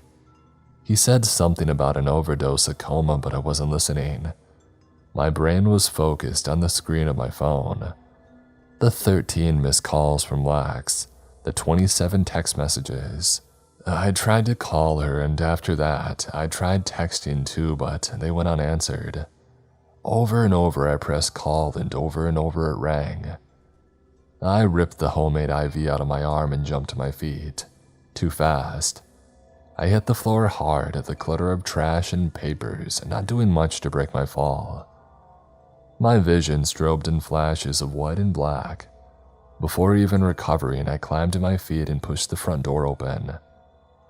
Uriel told me to stop and offered to drive when I didn't. The sunlight blinded me as we drove through the city, penetrating my eyes even when I closed them tight. The drive felt monumentous, sprawling. I kept calling, kept thinking of ways to apologize and explain everything. I felt awful for disappearing like that. There was probably a missing persons report out for me.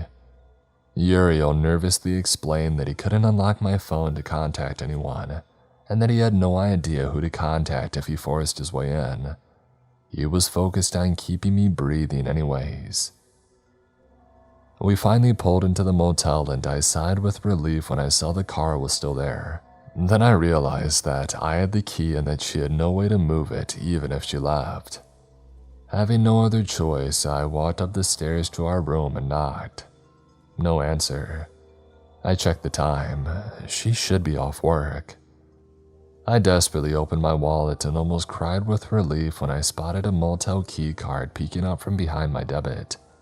I swiped it. The door opened. I looked down to Uriel, still sat in the truck, and took a deep breath before walking in. The room was still, almost silent aside from a slight hum which reverberated around me. I recognized our suitcases immediately, still sat in the far corner atop the luggage rack. I didn't really remember the room, but it felt familiar. Accepting that Lex wasn't here, I turned to leave. My blood froze. She sat completely frozen in place at the desk, so still she seemed a part of the room itself. "Babe," I asked softly, taking a couple steps towards her. I suddenly realized that the hum wasn't. It was a whisper. Words spoken lightning fast, intelligible. "Babe," I yelled. The whisper stopped and she turned, smiling. "I saw him." Her voice was nearly imperceptible, weak. "And he was glorious." I stood in place, my body not processing the words that she spoke. "He brings with him that which cannot be, and we run." "Lex?" I said, my voice wavering. "We shun his holy presence so that we may dance among our plastic palace. Us drawings, us etchings. Mere bas reliefs along a wall while the cave stretches into infinity." I ran to her and wrapped her up in my arms. "It's okay, baby, you're okay," I sobbed. "And those who dwell within the maw of its infinity sing their blasphemous songs which echo throughout and ring in the ears of those who cannot hear it." She began ripping clumps of her hair out and clawing at her face. I fought her as gently as I could and wrestled her into the small bathroom. Her muffled screams continued. "Hark, the angels scream. They shudder and pulse beneath the black." I walked out to Uriel's truck, my face and shirt soaked through with tears. Upon seeing me, Uriel got out and dashed past, straight up into the room. I fell to my knees in the lot, praying to unutterable gods. My body quaked and heaved. After an unknowable amount of time, I felt a hand on my shoulder. Uriel looked down, solemn. "Too late," he said, twitching, before getting in his truck and driving away. There was nothing else for him to do. The screaming stopped after a couple of hours, her vocal cords shredded. Her voice reduced to a growl, continued waving and ranting for the next 2 days. I slid food through the cracked door multiple times, though it sits there untouched and rotting.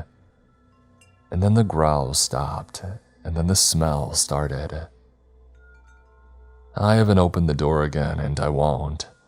I sit here unmoving, not eating, alive yet not living. I haven't slept since I awoke, and I can't and don't want to. Utter silence has surrounded me, engulfed me, and become my companion. Except for each night around 1 a.m. when a familiar warning makes its way around the motel. I think tonight, I'll meet the warning in the air above this blasted motel. I'll use the service ladder out back to climb up the roof. I'll sit there patiently. I'll see what's so glorious about God.